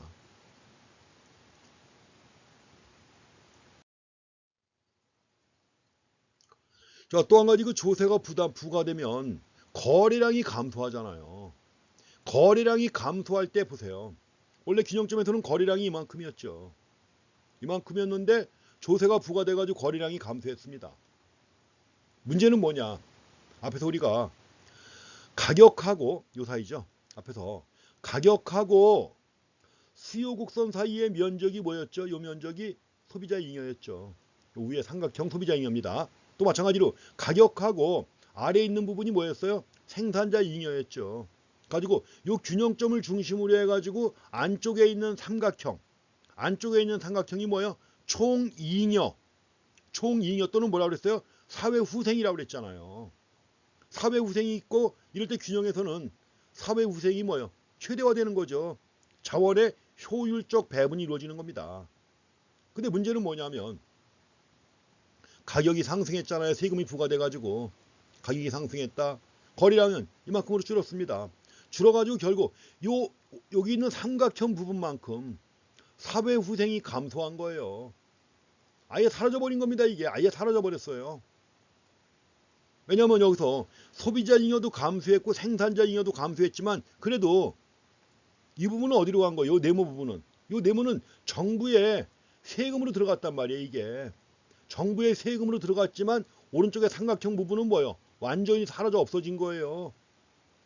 이걸 뭐라고 하느냐? 이걸 영어로 데드웨이트 로스라고 합니다. 데드웨이트 로스. 그래서 결국 조세가 부과돼가지고 데드웨이트 로스가 발생했다는 얘기는 결국 뭐예요? 사회후생이 감소했다는 얘기예요. 사회후생이 감소했다. 자원 배분이 비효율적으로 된 거예요. 균형 상태에서는 자원의 효율적 배분이 이루어지는 건데 이제 자원 배분이 비효율적으로. 그러니까 소비자 잉여 감소했습니다. 생산자 잉여도 감소했습니다. 근데 감소한 부분 중에서 내모부에 해당하는 부분은 어디로 간 거예요? 이건 정부로 들어갔잖아요. 어쨌든 간에. 정부의 세금으로 들어갔잖아요. 근데 오른쪽에 있는 삼각형 E 프라임 F만큼은 아예 사라져 버린 거예요. 아예 사라져 버린 겁니다. 그만큼 사회후생이 없어져 버린 거예요. 그래서 그 삼각형 부분만큼을 갖다가 영어로 데드웨이트 로스라고 하고, 그러니까 데드웨이트 로스를 갖다가 사중손실, 사장손실 또는 자중손실 이런 말 씁니다. 교과서에, 국내 교과서에 세 가지가 다 나와요. 사장손실, 사중손실, 자중손실 이렇게 나옵니다. 데드웨이트 로스입니다. 그래서 그냥 여러분들은 사회후생의 손실이다 이렇게 생각하시면 돼요. 굳이 용어에 집착할 필요 없고. 그렇지만 이제 교과서에 나오는 용어들이 자중손실, 사중손실, 죽을 사자 쓰는 거 데드웨이트니까 데드웨이트. 그래서 죽을 사자 써가지고 자중손실, 사장손실, 사중손실이라고 그래요. 이게 발생했다는 얘기는 뭐냐? 이게 발생했다는 얘기는 자원 배분이 비효율적으로 됐다는 것입니다. 앞으로도 계속 언급할 거예요, 이거는. 세금이 증가한 결과 이런 결과가 나왔다. 겁니다.